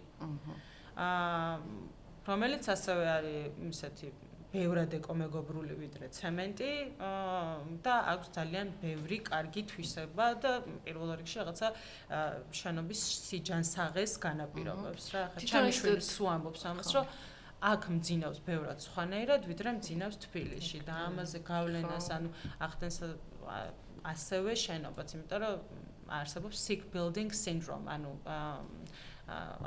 დაავადება რა ის შენობა, როცა რაღაცა ნეგატიურად მოქმედებს შენზე და ეს არ არის მხოლოდ რაღაცა ფსიქოლოგიური ფაქტორები, რეალური ფიზიკური ფაქტორები ხო, არა, იმიტომ რომ ხშირ შემთხვევაში საღებავებიც კი რაღაცა ტოქსიური ნივთიერებების შემცველია. იგივე განიავების თვალსაზრისით ახლა შეიძლება თვალისთვის ახმადი არ იყოს, მაგრამ რაღაცა სოკო ცხოვრობდეს ისეთი, რომელიც მუდმივად რაღაცა ზეგავლენას ახდენს. აი ეს ნაშენი სახლი, როგორც შენ გაქვს, რამდენად თბოიზოლაცია რამდენად კარგი აქვს, აი ნამჯას და თიხის კომბინაციას. ყველაზე კარგი რაც ამ სახლს აქვს თბოიზოლაცია. ხო რა? კი, ყველაზე ანუ ადვილად აქვს. ყველაზე თბოიზოლირებული ნაგებობა თუ გინდა რომ გქონდეს, უნდა ააშენო ნამჯის სახლი. არსებობს ასე ვთქვათ ქობი, პირდაპირ თიხა, რითიც მე გალესილი მაქვს, ამით აშენებ მთლიანად და ეს გამოდის აი ძველად როგორც პირდაპირ ქვებისგან რო აშენებდნენ ეს სახლებს. ოღონდ ის თბოიზოლაციური არ არის, ის არის უფრო აკუმულატორი რა. ანუ ნამჯა ასრულებს ამ იზოლაციას კი და ეს უკვე როდესაც მასა შემოდის, აი ქვა შემოდის, ან თიხა შემოდის, ამას აქვს უკვე აკუმულაციის თვისება. მაგალითად აი მზე თუ ხდება ამას, ან შეშის ხუმელი გიდგას, ან რაღაცა გათბობის საშუალება, ეს ისრუტავს ამ სითბოს. მე როდესაც მზე არ არის, ან ეს გათბობის საშუალება თქვა ღამე დაიძინე, შეშის ხუმელი ჩაქრა. ატმოსფეროში ტემპერატურა რო ეცემა, ეს უფრო დიდხანს რჩება თბილი და ეს აძლევს უკან, გამოყოფს უკან ატმოსფეროში სითბოს. ანუ ბატარეა რა, ტენი, აი ამ ქვას თუ ქობს, თიხამიწის ეს კედლები რაც არის, ამას ტენი დღის განმავლობაში მზით იქნება თუ თქვა გათბობის სხვა საშუალებით და მე ღამე ის ბევრად დიდხანს ინარჩუნებს ტემპერატურას. აი აგურის ეფექტიც გიბანავია ზაფხულში. კი, აგურიც ეგ არის. ზღვაზე ღამე ხო გიბანავია. რატო? იმიტომ რომ ჰაერის ტემპერატურა დაეცა და წყალმა შეინარჩუნა უფრო მეტხანს ის ტემპერატურა. სითბო რაც დღის განმავლობაში იგივე პრინციპი არის რა, აკუმულაცია, ბატარეა ხდება ამ იმით რა ქვია მასით. სითბოსი კი. თქვენთან როგორ არის გიო შენობები თვითონ, ანუ ეს რაც უკვე დაგხვდათ ნაგებობები ის გამოიყენეთ თუ აპირებთ აშენებას? კი, მაგას მოყვები, მაგრამ მარიამორი დაამთავროს, ბოლოს მეინტერესებს ტუალეტის ნარჩენებზე. სისტემა სეპტიკის სისტემა მაქვს გაკეთებული, ანუ ორი ვარიანტია. ახლა სხვასაც რომ მოუყვათ შენ გეცოდინება მშრალი ტუალეტი, კომპოსტირებადი ტუალეტები და არსებობს სეპტიკის სისტემა. ნუ ორივეს რაღაცა თავისი დადებითი და უარყოფითი მხარეები აქვს. თუმცა ვაპირებ კიდე კომპონენტების დამატებას, რომლის დამატების შემდეგაც უკვე სეპტიკის სისტემა კიდე დამატებით ფილტრაციებს გაივლის რა. ანუ სეპტიკი ხარ მოუყვე არსებობს, ანუ წყალი, რომელსაც ვიყენებთ, არის ან ნაცრისფერი, ან შავი. ნაცრისფერი წყალი არის, ვთქვათ, ონკანებიდან რაც გადის, შავი არის ტუალეტი. ანუ სარეცხი ეს გამდინარე წყალს ამბობ, ანუ გამოყენებული, ხო? ანუ რაც ქალაქში მიდის კანალიზაციაში. ხო, კი, ერთიანად ქალაქში შავი წყალი და ნაცრისფერი წყალი ერთიანად კანალიზაციაში მიდის. მაგრამ როდესაც რაღაცა ინდივიდუალური საკანალიზაციო სისტემა გაქვს მოსაწყობი, იქ რა თქმა უნდა ჯობია გაყო ერთმანეთისგან შავი წყალი, ანუ ტუალეტში რაც უნდა ჩარეცხო პირობითად და ნაცრისფერი, რასაც თქვათ ონკანებში, შხაპში, სარეცხ მანქანაში, ასე შემდეგ იყენება. ნაცრისფერი წყლის გაფილტვის სისტემა არის ლელის კვალი, სადაც თქვათ გრაველი ხრეში იყრება, ამაზე მცენარეებს რგავ, რომელიც ფესვებით ამის ფილტრაციას ახდენენ, იქ სპეციალური ბაქტერიები სახლდებიან თავისით, ბუნებრივი პროცესი არ ჭირდება არაფერი ზედმეტი ჩარევა, სახლდებიან ესეთი ბაქტერიები, რომლებიც ამის ფილტრაციას ახდენენ.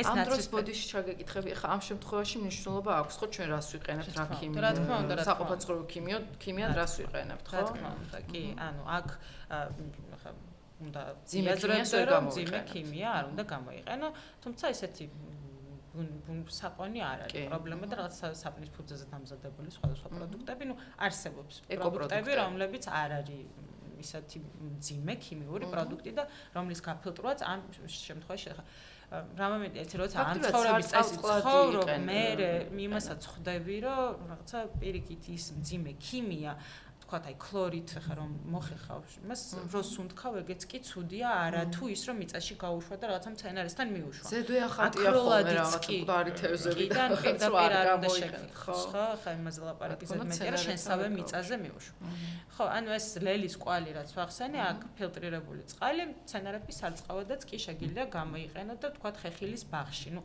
არ არის მაინც რეკომენდირებული რომ პირდაპირ ერთწლოვანებზე თქვათ პომიდორს მიუშვირო, იმიტომ რომ იქ ცოტა სხვა პროცესია, მაგრამ მრავალწლოვანებზე თქვათ ხეებთან არ არის პრობლემა, იმიტომ რომ ბევრად ისეთი კომპლექსური სისტემა არის ხე და კომპლექსურად მიმდინარეობს ამის ათვისების პროცესი, ამიტომ ნორმალურია რომ მეუშვი. აი შავ წყალს რაც შეეხება შენი კითხვა ძირითადად მაინც უფრო რაღაც აი ტუალეტის მძიმე დაბინძურებულ წყალს ეხება. აქაც ახლა საქმე რაშია ნახე, როდესაც პირობითად ვართ მარტო მე და ჩემი შვილი და ვჭამ ჩემსავე მიწაზე, მარტო ჩემსავე მიწაზე მოყვანილ პროდუქტს, მე ვიცი უკვე ჩემი ფლორა რისგან შედგება და რას შეიძლება გამოვყოფდე რა. მაგრამ ვინაიდან აქ სისტემაში გარე ფაქტორები შემოდის, თქვათ, მეც ვჭამ რაღაცა სხვაგან მოყვანილ პროდუქტს, ან ვიღაცა მოდის და სხვადასხვა ადამიანების რაღაცა ინფუტებიც ემატება ამ ყველაფერს. ამ შემთხვევაში გჭირდება რომ რაღაცა ფილტრაციის ბევრად უფრო ისეთი კომპლექსური სისტემა გქონდეს, რომ დაზღვეული იყოს პირობითად ნაწლავის ჭხირი არ მოხდება რა. ვიდრე მშრალი კომპოსტირება, ხო? ვიდრე, ანუ ნახე, თუ ეგეთი ჩაკეტილი სისტემა მაქვს, რომ მარტო მე და ჩემი შვილი მარტო იქ რასაც ვჭამთ იმას, მაგ შემთხვევაში კომპოსტირებაც არაფერი არ პირდაპირ რაღაცა პირდაპირ მართლა ნიადაგში გაშვება არანაირი პრობლემა არ არის. მაგრამ ვინაიდან ვითვალისწინებთ იმას, რომ რაღაცა დიდი სისტემის ნაწილები ვარ და ეგრე იზოლაციაში არ ვცხოვრობთ და ძალიან ბევრი დაბინძურების კომპონენტი შემოდის ჩვენ გარემოში. ეგეთი იდეალურობა გვაქვს პრინციპში, როგორც არ ამიტომ გჭირდება ფილტრაციის ბევრად უფრო კომპლექსური სისტემა. მარტივად რო ავხსნა სეპტიკის სისტემა რას გულისხმობს ეს ტუალეტის წყალი ჩადის პირველ ავზში ძირითადად ნუ არის წყალი მყარი ნაწილი ქვემოთ ილექება შუაში შედარებით რაღაცა წყალი ზემოთ ცხიმის ლეიერი მე ამ წყალს პირველი იმიდან წყალი ესე თავჩაყოფილი მილი არის რომელიც გადადის მეორე კასრში გადადის მესამე კასრში კიდე რამდენი კასრი გჭირდება კი პროცესი სანამ ის გარეთ გამოვა შენ ამ წყალს მაქსიმალურად აყოვნებ. რამდენი ავზი უნდა იყოს და რა მოცულობების უნდა იყოს, ამის გათვლა გაანგარიშება ხდება ადამიანების რაოდენობაზე, რომლებიც მოიხმარენ ამ სისტემას. პლუს ახლა სეზონურია თუ არა სეზონურია თუ სეზონურია ასვენებ, ესე იგი ხო რაღაცა პერიოდი ეს დამატებით ბონუსია იმისთვის, რომ იქ რაღაცა მცხოვრებმა დასახლებულმა ბაქტერიებმა მოახერხონ ამის დამუშავება, ასე შემდეგ. ეს უკვე გაანგარიშების ნაწილი არის. თუმცა ნუ სისტემა როგორ მუშაობს, ამას ვხსნი ხო? და ნუ ეს ავზები შეგიძლია დაყო აერობულ და ანაერობულ ავზებად, აერობულში სხვანაირი ბაქტერია მუშაობს, ანაერობულში სხვანაირი, ანუ ჰაერზე მომუშავე თუ ანჟანგბადიანი, ან უჟანგბადა. ხო, უჟანგბადა, სხვადასხვა ტიპის ბაქტერიები არიან, რომლებიც ამუშავებენ რაღაცა ფილტრავენ ეს სისტემა შენ თვითონ შექმენი? კი, მარტივი, ანუ არ არის. ძალიან მარტივი. რაღაცა ძალიან მარტივად ვლაპარაკობ, მაგრამ არ მართლა მარტივი, ანუ არ არის რთული. ელემენტარული ნახაზის მიხედვით არის შესაძლებელი. ხო, ელემენტარული ნახაზი, ანუ ინტერნეტშიც არის უამრავი ამაზე ინფორმაცია. ხო, ნუ ახლა ვინც დაინტერესებული ის მოიწიებს. თუმცა ხო, ესე შენ შრომას ნუ იმას იზავრო. რაღაცა ვაუბრალო ხო რაღაცებს კი. ხშირად მირეკავენ ხოლმე და აი ტელეფონზე ვხსნი ხოლმე აი ამ ყველაფერს რომ აიცით ესე და თუმცა იგნორირება კიდევ უფრო მარტივია ჩემი აზრით, როცა იცი ეს შენი მთავარი რაღაც დაბინძურების თუ ნარჩენის წყარო შენ თვითონ ხარ და ამას ყურადღებას არ აქცევ და უბრალოდ ეს ფლაში გაქვს ერთი ღილაკი რომელიც ყველაფერს უშვებს სადღაც მე სულით ხომ ესე ბჭყალებში სხვაგან ყველაფერი სხვაგან გვინდა რომ მოვიშოროთ და გადავყაროთ ეგ ამბავი ხან ახლა თბილისის კანალიზაციის სისტემა ეგ არის რომ whatever თუ რაღაცა ესებია მაგრამ ნუ ეგ ხო რეალურად სხვაგან არ არის რა იგივე ნარჩენზე ხა მყარი ნარჩენების სახლებში აქ რაც რჩება უნას ჩავაგდე და всё აღარ მაინტერესებს მე იმას რა მოუვიდა და აი მართლა მე რას ვერ ხვდები ეს როგორ რომ აი ქალაქში რომ მიდიხარ ძირს არ დააგდო ან მართლა ძირს აქ დავაგდებ თუ გდანის საყრელზე მოხდება ის ხომ მაინც უკვე ეკოსისტემაში არის ის ხომ მაინც მე ნიადაგში ახლა უბრალოდ რაღაცა ვიზუალურად რო არ ხედავდე და კომფორტულად ვიგრძნო თავი რომ აი რაღაცა ნაგავში არ ვცხოვრობ ეგ გაპრანჩვის მომენტი არის რა თორე თუ არ გიგია რეალურად იმ ნაგავში მაინც ვცხოვრობ ისევ შენ გიბრუნდე კი მან შემოდის უკვე აი ეს საჭიროება რომ რაღაცა პასუხისმგებლობა აიღო შენ თავზე და ეს რაღაცა ცვლილებები და ხშირად ლოზუნგების ფორმატში რომ გამოდივართ რომ ეს ესე უნდა იყოს და ვიღაცებს სხვას უთხოვთ ყველაფერს შენი წელი პასუხისმგებლობა საიდან იწყება მაგიტო იყო და რაც თორე მოთხოვნა უნდა გაგიჩნდეს ყველას რომ მე სხვასაც მოთხოვო რომ რაღაცა შექმნას შესაბამისი ინფრასტრუქტურა ხო მაგიტო იყო რომ მე ვიჩქარე რომ რაღაცა ჩემ თავზე და ჩემ შვილზე რომ ამეღო პასუხისმგებლობა აი ეს არის მინიმალური რომელთაც შეგვიძლია ჩვენ თავს პასუხისმგებლობის აღებაზე გადის მთელი ეგ ტრაგიკული ხაზი რომელიც არის ქალაქებში როგორი რა ტიპის საცხოვრისები გაქვთ ახლა იქ ჯერ ეს საცხოვრისები არ არის როგორც თქვი დაგხვდა აი 1000 კვადრატმეტრიანი უზარმაზარი ფერმის შენობა რომელიც არის რო ყველა მხრიდან შედის ჰაერი, გამოდის ჰაერი და ვიწყებთ ახლა მუშაობას, ხო, ჩვენს მიწაზე ვიპოვოთ ერთი ადგილი, საიდანაც ამოგვაქვს ეს თიხა, ურავთ ქვიშას, ვატარებთ ექსპერიმენტებს და ვცდილობთ ეს შენობა, რომელიც არის რაღაც 40 ბლოკით აშენებული, რომელიც ძალიან ცივია, რა თქმა უნდა. პირველ ეტაპზე გვინდა რომ შიდა მხარისთვის მოვაწყოთ ეს რაღაც თბური აურას სახიან თბური კორექტორები. თიხა მიწა ნამჯის და ქვიშის გარეშე სწორედ პირველი ფენა დაახლოებით 10-15 სანტიმეტრი გვინდა რომ ეს ბლოკივე გაილესება შიგნიდან მაგას. გალესვა ჯერ არ გვიან ბლოკს მიედება. შეიქმნება ეს ტემპლეიტი, ყალიბი და ამ ყალიბზე აიწყობა მთელ სიმაღლეზე, მთელ ბლოკზე ეს თბური კორექტორი. მერე შემდეგი ფენა იქნება უკვე სავარაუდოდ ქვიშა და მიწა, რომ გაილესოს და მე შევღებავთ ალბათ კირით. ერთ-ერთი ვერსია ეს არის, კიდევ ბევრი ვერსია მუშავდება. არა, კირით საერთოდ არ შეათეთრო და პირდაპირ თიხა მიწის ნალესი დატოვა. ხო, ეგ გემოვნებაზე იქნება, იმიტომ რომ ეს რადგან ძალიან გრძელია. გეგმოთ რომ შიგნით იყოს საზოგადოებრივი ცენტრი, მთავარი რაც იქნება, სადაც რაღაც სადისკუსიო სივრცეები იქნება, საურკშოპი სივრცეები იქნება. ასევე რაღაც მინი ჰოსტელებით რაღაც დასარჩენი უბრალოდ ადამიანებისთვის მოყვა რაღაც სასწაული ბუნებაა ხო? კი, ძალიან ახლოს ვართ დაცულ ტერიტორიებთან. მიკროკლიმატია აბსოლუტურად მე სხვანაირი. მე რო დავდიოდი შეხვედრებზე ჩვენ ჯგუფთან ერთად მარტო სამეგრელოში დავყვებოდი ხოლმე დასავლეთში სხვასთან ახლოს. შემთხვევით აღვნიშნე პირველად მივიდა ლაგოდეხს ბანანების პალმები მეტყვი რა. ან ციტრუსი მართლა სუბტროპიკი. ხო, ისე თხილი რო ახსენე, კი მივხვდი რომ რაღაცა მე სხვა კახეთს ვხედავ და რეალურად სხვა არის ხო რაზე ჩვენ ლაპარაკობ. ეს გადმოტანილი მიკროკლიმატი იყო ლაგოდეხში, რის გამოც დავრჩით.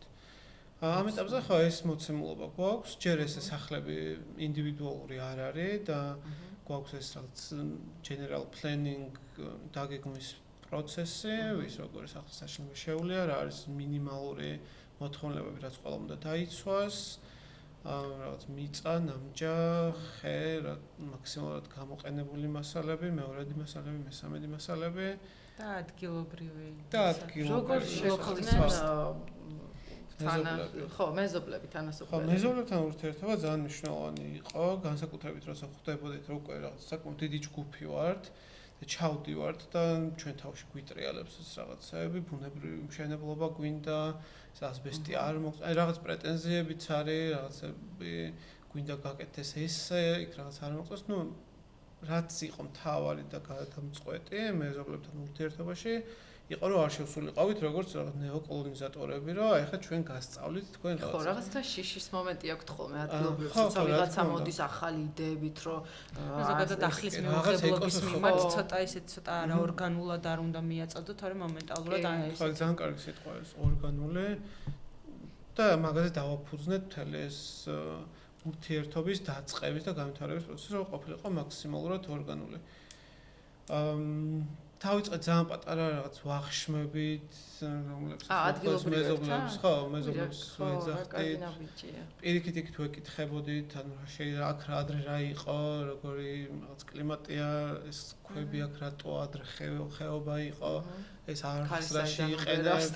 აბა მასწავლე არის, აი როგორი keyword-ი, იცი, რომ აი მომენტალურად ყველა გზას გიხსნის, რომ აი ხაცა იხსნებიან ეგრევე და ნუ რეალურად ძალიან დამეხმარან ხა რაღაც ჩითილის დარგვა არ ვიცოდი და პირველ წელს ეს გაზაფხულზე გადავედი მაისი იყო კარგით დავიწყე ცხოვრება და ჩემს გვერდზე იყვნენ ნაზი და გელა უსაყოლეს ძალიან მიყვარს და ბოსტონს აკეთებდნენ და ეს მეთქი აბა დღეს რას აკეთებთ თუ რაღაცა პომიდრის ჩიტოს აბგავთ ნაზი რომ მეტყო და მე წავიდოდი მეც ვიყავი პომიდრის ჩიტოს მეც დავგავდი მე რა ესე იგი მაგ დროს ნაზი თუ გავს ესე იგი მაგ დროს კი ვუყურებდი და ანუ რასაც აკეთებდნენ იმის რაღაცა მიმიკას ვაკეთებდი და ჩემს უშუალო გამოცდილებას ესე ვწურავდი სხვის ხორებაში რა და მე რაღაცა მაშინ მოწეული ისინი აქვია ყაბაყებიც ნაზიმ დამამწნილებინა და ჩემი პირველი რაღაც ესეთი ეგ იყო და ეგ არის ძალიან მნიშვნელოვანი ალბათ ყველაზე დიდი გამოცდილება ხო იმ კონკრეტულად იმ ადგილას მცხოვრები ადამიანებისგან მოდის ლაგოდეხს კი საინტერესო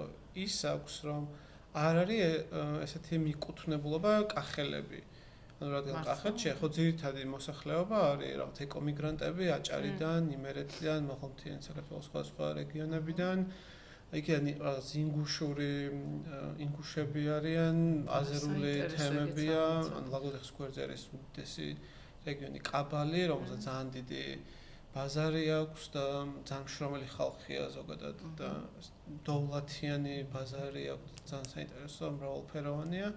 ამ მხრივ ძალიან გაგვიმარტივდა ამ საერთო ენის პოვნა, რომ ჩვენც ჩამოვედით აი საიდანღაც და ძალიან ერთად არსებული მრავალფეროვნება ხდება, იქ უკვე რაღაცა განსხვავებულის მიმღებლობა უკვე მეტნაკლებად არსებობს რა. ხო, ეს ნაციონალიზმი რაღაც ადგილობრივი არ დაგხვდა მნიშვნელოვანი იყო. სამეგრელო შემთხვევაში ქონდა პრობლემები ეს თან ახლოს რო ვიძებით, არა ბავშვები გაგიჭირდება თქვენ ახლა არა ქართველებს და არა მეგრელებს აქ მიწის ყიდვა ამ ხელა მიწის. მაგრამ სხვადასხვა სამეგრელოში ყველაზე ნაკლებად არის მაინც განსხვავებულის მიმღებლობის პრობლემა, პირიქით რაღაცა ძალიან ინტერესით არის ახლა. ისე მაგის მიხედვითაც შეარჩიეთ, არა კრიტერიუმი ეგეც იქნებოდა, რა ტიპის მოსახლეობა და ხო, მოსახლეობასთან რამდენად ახლოს ვართ, განწყობილები არიან. რამდენად განწყობილ მიმღებლები არიან, რამდენად არის რაღაც წყლის რესურსი, მიწა არ გვინდა და ყოფილიყო დამუშავებული რაღაც ქიმიკატებით, პესტიციდებით, ჰერბიციდებით. ხო, ამის ტესტებიც იგებ ალბათ, ხო? ტესტებს ვატარებდით პერიოდულად, ну, ადგილობრივებსაც უბრალოდ ვეკითხებოდით. ეს და წინა მეპატრონესაც შეუძლია ეკითხები. ხო, მაგრამ მაინც გადამოწმება ალბათ ყოველთვის, იმიტომ რომ ძალიან დიდხანს რჩება, როგორც ვიცი, ხო, ეს შხამ ქიმიკატები ნიადაგში. კიდევ ერთი რაზეც ძალიან მინდა რომ ვისაუბროთ, არის ბავშვების ადაპტაცია, რომელიც აი რატომღაც ხშირად ესე აღიქმება ხოლმე, რომ ქალაქიდან როდესაც ბავშვი გადადის სოფელში საცხოვრებლად, რაღაცა მოწყდება თავის წრეს, თუ სკოლას, თუ განათლებას, თუ ასე შემდეგ და იშვიათად ვფიქრობთ ხოლმე იმაზე, რომ სანაცვლოდ იმხელა რაღაცას იღებს ეს ბავშვი, აი ამ ცვლილებით, ხო, იმდენად მნიშვნელოვანს, იმდენად რაღაც თავის სათავეებს უბრუნდება, ასე ვთქვათ, ხო, რომ შეიძლება კიდევ ძირითადად უფრო მეტი სარგებელია ხოლმე. შენ შემთხვევაში როგორ იყო მარიამ, რამხელა იყო შენი შვილი რო გადახვედით და როგორ 7 თუ 8 წლის იყო, რო გადავედით. და ანუ აი მანამდე რაღაც ესეთი ქალაქი ცოტა პარკეთზე გაზრდილი ბავშვი, რომელიც ნუ კი ჩემსავით რაღაცა სამეგრელოში ზაფხულობით ვუშვებდი და ატარებდა ბუნებაში დროს, მაგრამ ის რომ უშუალოდ ამ გარემოში იცხოვრო, ეს კიდე სხვა გამოცდილება არის რა. და აი რას შევადარებ, იცი, როდესაც ადამიანს ამდენად ინტენსიური ურთიერთობა აქვს ბუნებასთან, რომ აი სადღაც ფესვი გაიდგა და ფესვი მოიკიდა, ხვდები? და იქიდან მე რაღაცა ცენტრი აქვს, საიდანაც ვითარდება. ცოტა რაღაცა აი ამ პროცესს ვუყურე ჩემი შვილის განვითარების შემთხვევაში რა, რომ აი იქ ფესვი მოიკიდა. იმის შემდეგ ეხლა თბილისში დაბრუნდა 5 წლის მერე. მაგრამ მაინც იქაურობა იმისთვის ძალიან მნიშვნელოვანი და ეხლა რაღაცა 2-3 უქმე პერიოდი ვერ ჩავიყვანე და აი როგორი მოთხოვნილება გქონდა, იცი, რომ აი იქ მინდა რა, ანუ დასასვენებლად, განსატვირთად, დასაცლელად მჭირდება იქაურობა. იმიტომ რომ გრძნობს უკვე ამ კავშირს, რამდენად მნიშვნელოვანია მისთვის იქ ყოფნა. აქ იყო რაღაცა ფიზიკური განვითარების კომპონენტიც ამ 5 წლის განმავლობაში, ის რომ რაღაცა აი მოტორიკა განივითარა, ძალა განივითარა, რაღაცა მარტივი საქმეები და მარტივი საქმე არ არის ხო ბავშვისთვის შეშის ჩეხვა, ხო მაგალითად, მაგრამ აღმოაჩინე რომ ძალიან უყვარს შეშის ჩეხვა და ესე ყოველგვარი რაღაცა თქმის გარეშე მივა დადგება შეშეს ჩეხავს, ნუ რაღაცა უსაფრთხოების ზომების დაცვით, რა თქმა უნდა, თუმცა ბუნებრივად ფრთხილი ტიპი არის. ფსიქოემოციური განვითარება რა, რაღაცებზე დაკვირვების უნარი, რაღაცა იგივე სცენარეების იდენტიფიცირება, ფრინველების იდენტიფიცირება, რაღაცა შინაურ ცხოველებთან ურთიერთობა. ბევრი ფაქტორი. ეს იყო ბავშვი, რომელსაც რაღაცა თითის დასვლა არ უყვარდა რა და საჭმელს რო ჭამდა, რაღაცა ზედმეტად აი ცოტა ესეთი იყო. და უცებ რაღაცა ესეთი კარგი მღონიერი ბიჭია ახლა, რომელსაც რაღაცა მშენებლობაც იცის თავიდან ბოლომდე მოგიყვება სახლი როგორ უნდა ააშენოს, შეუძლია თვითონაც აკეთოს, მეხმარება აბსოლუტურად ყოველ გადახურვაში, კედლების შელესვა იქნება ეს თუ ახლა უკვე სიმძიმეებს 14 წლის არის და რაღაცა სიმძიმეებს აღარ მაწევინებს და თვითონ აკეთებს ამ ყველაფერს. ძალიან მოყოჩაღდა, ძალიან განვითარდა ესეთი ჩამოყალიბებული ადამიანი, მარჯვე ადამიანია რა, ხელმარჯვე ადამიანია, ერთ დროს რაღაცა ცოტა ისეთი სუსტი ნატიფი არსება რა და ძალიან მიხარია ეს განვითარება. ერთ საკითხს შევეხები, ბოდიში ბავშვთან დაკავშირებით რა, 5 წელი იყო იქაურ სკოლაში. ანუ თბილისიდან გადავედით, სკოლაშიც იქ გადავიყვანე და ნუ ხე აქ რაღაცა კერძო სკოლიდან როცა საჯარო სკოლაში გადაგყავს, რაღაც მომენტში ხვდები განსხვავებას, რაღაცა პროგრამულად, რამხელა განსხვავება შეიძლება იყოს. თუმცა არის ერთი ფაქტორი, რომ აი სოფლებში არის უფრო რაღაცა შეკრული კომუნები რა და იქ ბავშვებთან ურთიერთობა არის უფრო რაღაც აი ოჯახში როგორც კომუნიცირებენ დაახლოებით კი აი თქვათ მასწავლებლები შეიძლება რაღაცა ისეთი თანამედროვე კონტინგენტი არ იყოს როგორც მაგალითად ბოლო პერიოდში კერძო სკოლებში შემოვიდა უფრო ახალგაზრდა მასწავლებლები რაღაც მაგრამ ადამიანური დამოკიდებულების თვალსაზრისით ძალიან ისეთი ოჯახური სიტუაცია თუმცა რაღაცა რა ვთქვა რომ კონკურენტუნარიან ადამიანს გამოზრდის რაღაცა საჯარო სკოლა გინდ თბილისის და ნუ კერძო სკოლებზეც მაქვს ეგ შეხედულება რომ ვერანაირ ძალიან ისეთ მაღალ კონკურენტუნარიან ადამიანს ვერ გამოზრდის რომელსაც ისე ფსიქოემოციური მდგრადობა და მზაობა ექნება რომ ცხოვრებაში შევიდეს მაგაზე მეტად რეალურ ცხოვრებასთან შემხებლობა ამზადებს ადამიანს ფსიქოემოციურად რომ რაღაცა სირთულეებს გამოწვევებს გაუმკლავდეს ამასთან როგორი დამოკიდებულება უნდა ქონდეს რომ თქვათ რაღაც აი ვაიმე ეს რა დამემართა არა პირიქით რომ აი რაღაცა პრობლემა არის ახალი გამოსავალი და არის ახალი რაღაცა გადაწყვეტის გზა და ცოტა ყუც გარეთ აზროვნების შესაძლებლობა რომ ის იმ თავისუფალ გარემოში სადაც მუდმივად რაღაცა ახლებური ფაქტორები შემოდის, რომელზეც შენ დაფიქრება გჭირდება, ეს არის ძალიან დიდი ზრდის შესაძლებლობის მიცემა და რა ვიცი. მე მაგას ვერ ასწავლი რა, ყველა შესაძლო იმ რაღაც დევიაციას ვერ შემოიტან სკოლაში და ვერსად ვერ ასწავლი. ამიტომ მგონია რომ ბავშვობის ბუნებასთან ურთიერთობა არის ნომერ პირველი, რომელსაც უნდა ვაკეთებდეს და ნუ ახლა რომ მოვაყოლო RMRS ამბავი, ეს საჭიროება არის ჩემთვის ერთ-ერთი რაღაცა მამოტივირებელი, აი დრაივინგ ფაქტორი, რატომაც RMRS უკვე ვაკეთებ არა როგორც თქვა ჩემი და ჩემი შვილის საცხოვრებელ სივრცეს, არამედ როგორც რაღაცა პერმაკულტურის სადემონსტრაციო, საგანმანათლებლო სივრცეს, სადაც ნომერ პირველი კომპონენტი იქნება სკოლებთან ურთიერთობა, რომ სკოლებმა რაღაცნაირად მოახერხონ და ეს ბავშვები მოიყვანონ და კონდეთ შესაძლებლობა, რომ აი ამ უშუალო შემხებლობაში იყვნენ რა. ანუ ძალიან მინდა რომ ეს გამომივიდეს და ვეცდები ყველანაირად ჯერ კიდე საკმაოდ ისეთი რთული გზის გავლა მომიწევს, რომ იმ წერტილამდე მივიდე, როდესაც მე შევძლებ როგორც რაღაცა წარმომიდგენია იმდენად კარგად დავიწყო და აღარ გავჩერდე ამ მიმართულებაში, ჯერ მანამდე სხვა გზა მაქვს გასავლელი, სხვა რაღაცები მაქვს საკეთებელი, მაგრამ ძალიან მინდა რომ მივიდე იმ წერტილში, როდესაც ბევრად მეტი ბავშვისთვის გავხსნი შესაძლებლობას, რომ ის გამოცდილება მიიღონ, რაც მე შევძელი, რომ ჩემი შვილისთვის მიმეცა და რაღაცა ეგ კავშირი დაემყარებინა რა, ანუ რაღაცა იოგასაც ვეძახი მაგას.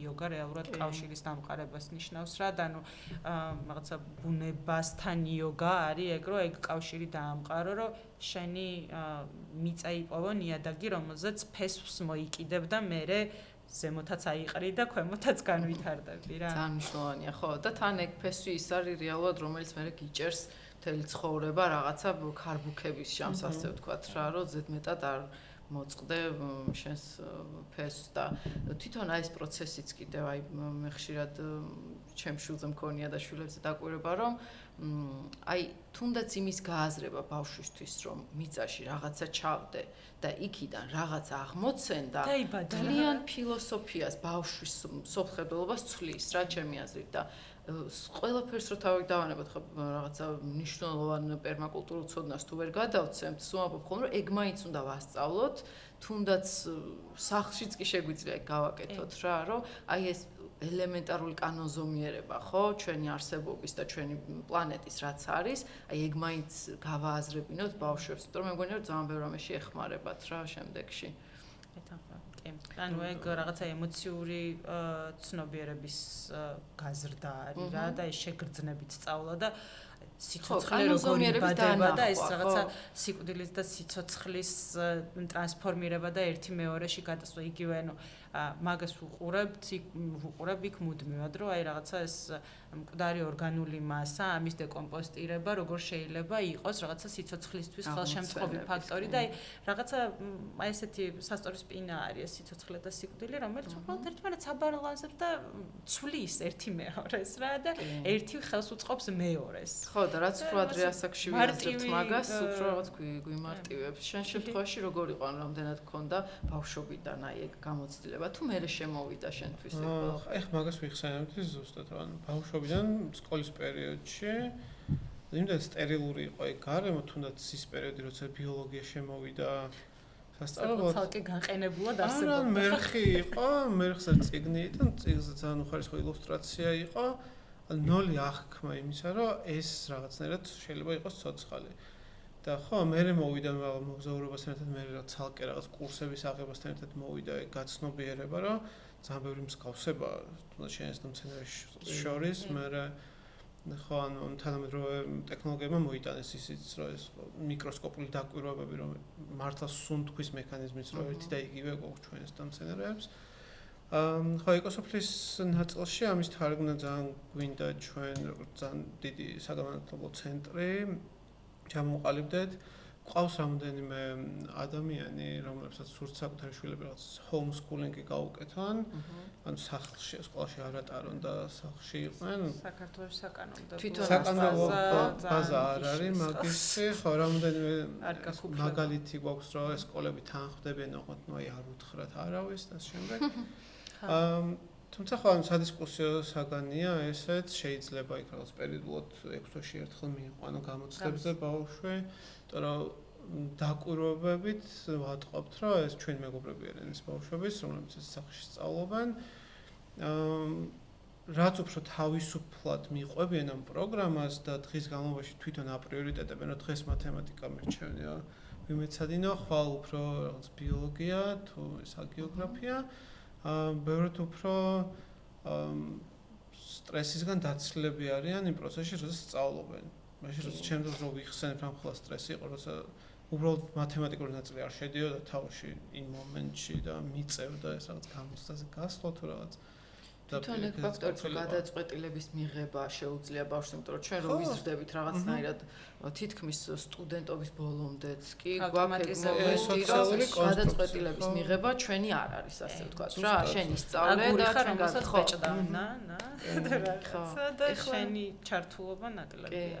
ეხლა ცხოვრობენ ეკოსოფელში ბავშვები არა? ცა ეკოსოფელში არ გვაქვს ესეთი პირობები, რომ ზამთარში ადამიანები დარჩნენ, ეხლა არის პირველი 2 ოთახი, რომელიც კეთდება.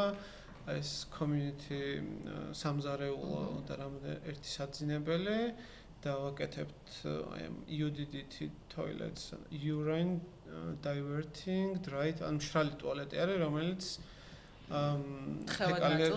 აცალკევებს აი წყალი ნაწილისგან და ჩარეცხვარჭი, ანუ სრულად მშრალი არის და 2 წლის მერე ლუკავ ამ ერთ-ერთავს და შეგავს პირდაპირ მიწაში, მე როგორც სასუქად.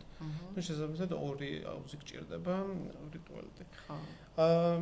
გონია რომ მომავალი ზამთრისთვის გვექნება შესაძლებლობა რომ ადამიანებს კონკრეტული რაოდენობა დავიტოვოთ და რაღაც საგანმანათლებლო ელემენტარული სივრცეც შეიქმნას, რო არ გაიყინან. თუ მოახერხეთ ეს რაღაც თერმულად გამოცალკევოთ რამოდენიმე ოთახი. და მთელი ზაფხული აპრილიდან სადღაც ნოემბრამდე აი კარვებით ვიყავით ძალიან ბევრი ხალხი, რაღაცა მიდიოდნენ, ქარავანებით მოდიოდნენ, რჩებოდნენ ჰამაკებში. ნუ ეს ძალიან ბუნებასთან შერწყმული სიტუაცია იყო. ამ ფერმაში შიგნითაც ჰამაკები იყო გაშლილი. ხო, ძალიან ისეთი მომცემი ზაფხული იყო. კი დახუნცლული ღონისძიებებით, ვორქშოპებით. ისე ცივი ზამთარია იქით თუ თბილისში? არც ისე ცივია, თბილისთან ალბათ საშუალოდ 3-4 გრადუსი ცივი. ხან არც გააჩნია. ხო. რადგან კავკასიონის ფერდის ძირში ხარ, ხშირად ხდება მზეების პერიოდში აკუმულირება თბური აირების და მანდ თან უკვე კასპიის ზღვიდანაც უნდა წამოიღოს რაღაცა მასები. იცი რა მეინტერესებს რაღაცა ერთიანი დიდი გიგმა, რაღაც მასტერ პლანი რო დავარქვათ. ესეთი ვთქვათ სივრცის უკვე არსებობს თუ მაინც აი რადგან რაღაცა სხვადასხვა 15 და 15 უცხოელი ქართველი რაღაცა ინდივიდუალურ დონეებზე ხდება მის გავლა და რაღაცა მოწყობა როგორი გაქვთ? რაღაც მასტერ პლანი გვაქვს, გაგიზიარებ. მაგრამ მაინც მგონია რომ საბოლოო ვერ იქნება ეს მასტერ პლანი.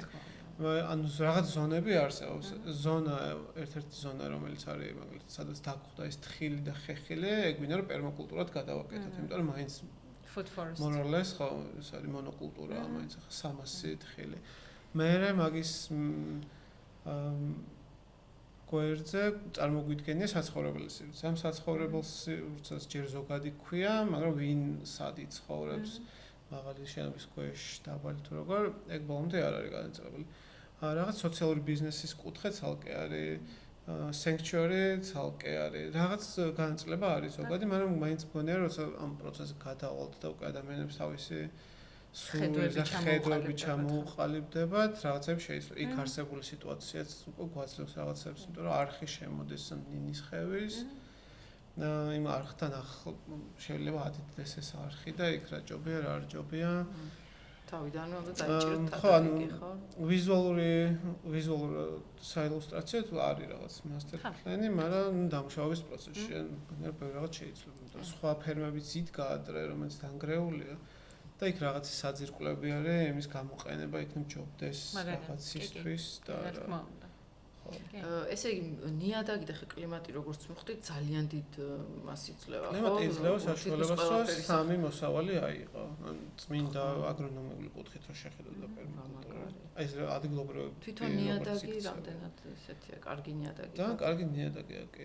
ზოგადად საქართველოში განსაკუთრებით დასავლეთ საქართველოში ჩვენთან მიწა არ ვარ, რეალურად ცუდი მიწა არ არსებობს. საქმე არის იმაში, რომ შეიძლება ნიადაგის თქვა სტრუქტურა იყოს ცოტა რთული, მაგალითად აღმოსავლეთში იყოს მძიმე თიხნარი, სადაც თქვა ფესვს განვითარება უწირჭირს და მე როდესაც ზაფხულის ძალიან სიცხეები ეს იკუმშება და ფესვების ყდება და ასე შემდეგ. ნიადაგის სტრუქტურის შეცვლა შესაძლებელია. შეიტან ჰუმუსს და რბილდება ეს შენი თიხნარი და ქვიშასაც მიახმართ. თუმცა ერთწლოვანი დასავლეთ საქართველოში იქით უფრო არის ქვიშიანი ნიადაგი, ხა მე სამეგრელოში მჟავიანობაც მაღალია, მაგრამ აქაც ისევ რაღაცა ვთქვათ ნოყიერების მომეტება შესაძლებელია, ასევე ცოტა რაღაცა თიხის კომპონენტს თუ შეიტან, რომელიც აი წყლის შემაკავებელ იმას თუ კი გჭირდება მსგავსი რამე. რაღაც შესაძლებელია მოკლედ ნოყიერების გაზრდაც და სტრუქტურის შეცვლაც. რაც დაგეხმარება შენს და დაეხმარება რაღაცა ბუნებასაც, რომ იქ რაღაცა ნაყოფ მეტად უკეთესი მოსავალი გქონდეს. ხო, ძალიან დიდ ტერიტორიაზე როცა ალაპარაკი ჰექტრობით, ხა იქ ცოტა ხა როდესაც კომერციული ელემენტი შემოდის და ვიღაცას უნდა რომ ძალიან დიდი რაღაცის ბაღი გააშენოს და იმისგან ბევრი ფული შოვოს, ეგ უკვე სხვა საკითხია და ეგ ისევ ცოტა არაორგანული დამოკიდებულებაა ბუნების მიმართ და ხა ჩვენ რა მიმართულებითაც ვითარდებით და გვინდა რომ ცნობიერება გავზარდოთ, იქ არის ისევ რაღაცა small and slow solutions რა, ანუ მცირე და ნელი. კი და პროცესში შენ თვითონ ხვდები რომ მე მაგალითად წელს შეიძლება რაღაცა 2 კვალი იყოს ჩემი ბოსტანი, მომავალ წელს 4, მაგრამ იმის შემდეგ წელს ისევ 2 კვალი რა, ანუ რაღაცა adjustments ვაკეთებ ჩემი საჭიროებების, თქვა რა მინდა იმ წელს რაღაცა რა მჭირდება, რამდენი დრო მაქვს რომ ამ ყველაფერს და შარშან მაგალითად საერთოდ არ გამიკეთებია ბოსტანი, გავაკეთე 2 კვალი. დავდგე რაღაცა 8 ძირი პომიდორი, ქინძი, სალათის ფოთოლი და 5 ძირი კიტრი რა, იმიტომ რომ ვიცოდი რომ რაღაცა სამეგრელოში ვაპირებდი წასვლას დიდი ხნით და იმდენი ხანი აქ არ ვიქნებოდი. არც საჭიროება მქონდა იმდენი, რაღაცა სხვანაირად დავგეგმე, მე რა საჭიროებებიდან გამომდინარე. თუ კი ვიცი რომ მომავალ ზაფხულს მე რაღაცა community building, ანუ რაღაცა ხალხი მინდა დავპატიჟო, მოხალისეები, დაინტერესებული პირები და რაღაცა ერთად დავაშენოთ რაღაცა, ხო, პირობითად და ვიქნებით 10 ადამიანი. მუდმივად ცხადია გავაკეთებ უფრო დიდ ბოსტანს, რომ იქ მქონდეს მეტი პროდუქტი რა. ეგეც გამოცდილებით მოდის, ალბათ წინასწარ გათვლა იმის თუ რა გჭირდება და რა. ეტაპზე ვართ, სადაც ვაანალიზებ ზოგადად რა მოდის თავისით. ანუ რაღაც ისტორიის ზეპირი არსებობს, მაგრამ მაინც მეტნაკლებად ნუ ეს სიმინდი იყო ხოლმე, რომ გადახტანა სიმინდს დარგვა. ეხლა რომ ვაკვირდებ თავისით რა მოდის, იქ რაღაც იმდენი დანდური მოდის, რომ საერთოდ არ შევეხები ხა ამ ნაწილს. იმდენი ჭინჭარი მოდის, რომელიც გუშინ გამოვიყენეთ ბოლო ნაწილი, რომელიც უბრალოდ გავახმეთ და რა ვიცი, სუპში თუ რაღაცაში ნუტრიენტების ძალიან დიდი რაოდენობა არის, გამოიყენებ. იქ რაღაც ამარანტი მოდის, ცოტა ეკლები აქვს. მაგრამ რა ვიცი, დაალბობ იმასაც რაღაცაში გამოიყენებ. ანუ ცალკე ეს ცოდნა დაკვირვების და ტაქსონომიის ორ მხრივი ბენეფიტი აქვს, რომ აკვირდები, სწავლობ ახალ რაღაცებს, ადგილობრივ რაღაც ეკოსისტემაში ერკვევი, კიდევ უფრო მეტად და პლუს რომ გამოყენებაც შეგიძლია ყველაფერს. თან მთავარი ის არის, რომ ეს ძალისხმევის გარეშე ხდება, ხო? ანუ მიწა რესურს არ ხარჯავს იმაში, რომ ეს დანდური ამოიყვანოს და ეს ჭინჭარი. იგივე ხა ეს ჭინჭარი შეიძლება ვიღაცა მოთხაროს ასე ვთქვა და ის პანახი ან რაღაც ამ დროს იგივე ნუტრიენტული ღირებულება, კი, ხო, თუ არა უკეთესი და ხო, აი მაგას ვამბობდი წერგან, რომ რაღაცნაირად ესეთი ჭკვიანური მიდგომების დანერგვა არის ძალიან მნიშვნელოვანი, რა ჩემი აზრით შესწავლა და გააზრება, ხო, აი თუნდაც აი თოხნა, რომელიც უკვე ნუ გავიაზრეთ, რომ არ არის ესეთი გადამწყვეტი და მნიშვნელოვანი. ნიადაგის დატრიალებით ხნა არის პირველ რიგში რა, ანუ რაც ერთ-ერთი მთავარი მიმართულებაა, რომ რაღაცა ეს დახნა მიწის დატრიალება მნიშვნელოვნად აზიანებს იქ მიწაში მცხოვრებლებს, ასევე რაღაცა არევას იწვევს ამ ფენების, პლუს თუ სარეველების მოსპობა გინდა რეალურად შენ ამ სარეველებს მოსიზავ რა ქვია დაპუწავ ამ ფესვებს კიდე უფრო მეტი ამოვა თვითონ აგლეჯიდან ახალი მეტი სარეველა ამოვა ისთვისაც მე ისევ ხნავ კიდე უფრო ამრავლებ მე კიდე ხნავ კიდე უფრო ამრავლებ ანუ რაღაცა ეროზიის სპირალს ქმნი რომელიც ქვევით და ქვევით მიდის როდესაც შენ შეგიძლია რაღაც მომენტში გაჩერდე გარკვეული პოზიტიური ინტერვენცია განახორციელო გააჩერო ეს პროცესი და ზემოდან დამულჩო მაგალითად და ამ დამულჩვით შენ თქვა სინათლის წყაროს როდესაც უკლავ იმ სარეველებს და პლუს ამის დეკომპოზტირება როდესაც ხდება თქვა ნამჯით დამულჩე ამის დეკომპოზტირება ხდება და ეს თავისთავად სასუქადაც იქცევა პოზიტიური ინტერვენციით უკვე პირიქით ნიადაგის სტრუქტურას აუმჯობესებ ნაკლები სარეველა გაქვს მოკლედ რა ანუ აი პატარა დეტალი არის რომელიც შეგიძლია შეიტან პატარა სინათლეს როგორც კი შეიტან სიბნელეში რო აი რაღაცა დიდი ეფექტი აქვს ზუსტად ეგ არის ძალიან მცირე ინტერვენცია არის ხშირად საჭირო ამიტომ ვამბობ რომ ადამიანები დღესდღეობით რამდენადაც დესტრუქციულები შეიძლება გარემოს მიმართ ვიყოთ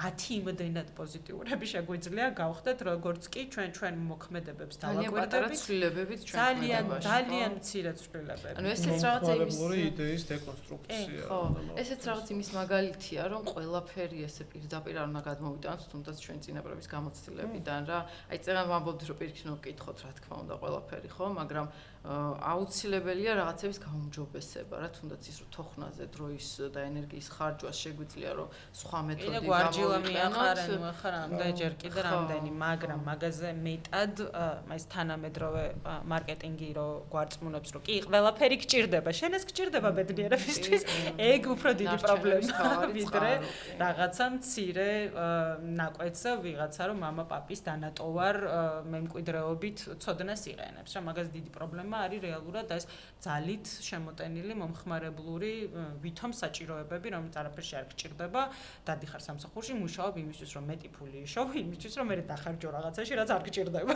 და რომელიც მე რეალურად რაღაცა შენ პირიქით გაწובה შენ გაყურადღებას მოითხოვს შენს დროს მოითხოვს მე შეკეთება სჭირდება მე გიუარესებს გარემოს რეალურად შენ საცხოვრებლად ხო შენ თავს და შენს რაღაცა იმ ელემენტარულ ეკოსისტემას რასაც შენ თვითონ წარმოადგენ ხო იგივე აზრიც ახლა ჩვენი ნაწილი არის და რაღაც აზრობრივადაც გამძიმებს და ბევრი პასუხისმგებელი მოკლედ ესეთია რა ანუ შენი თავის მოწესრიგება არის პირველი, სადაც მიდიხარ და მე უკვე რაღაცა აი ამ ცენტრიდან ამის გაფართოება რომ მოიცვა რაც შეიძლება მეტი და რაღაცა მოფინო ეს სინათლე და ეს ცოდნაც და შენი გამოცდილებაც აი ცოდნის გავრცელება კი და აი მგონი ძალიან კარგი ეპიზოდი გამოგვივიდა ამ ზუსტად ცოდნის გაზიარების და გავრცელების ამბავში ძალიან დიდი მადლობა იმისთვის რომ ესეც საინტერესო თემებზე გვესაუბრეთ დღეს ძალიან ბევრი ახალი რამე გავიგეთ და მნიშვნელოვანია კიდევ ერთხელ რომ გავაზიაროთ ყველა ჩვენი საუკეთესო გამოცდილება რაც გვაქვს ძალიან დიდი მადლობა ყურადღებისთვის და ძალიან მალე დაგიბრუნდებით ახალი ეპიზოდით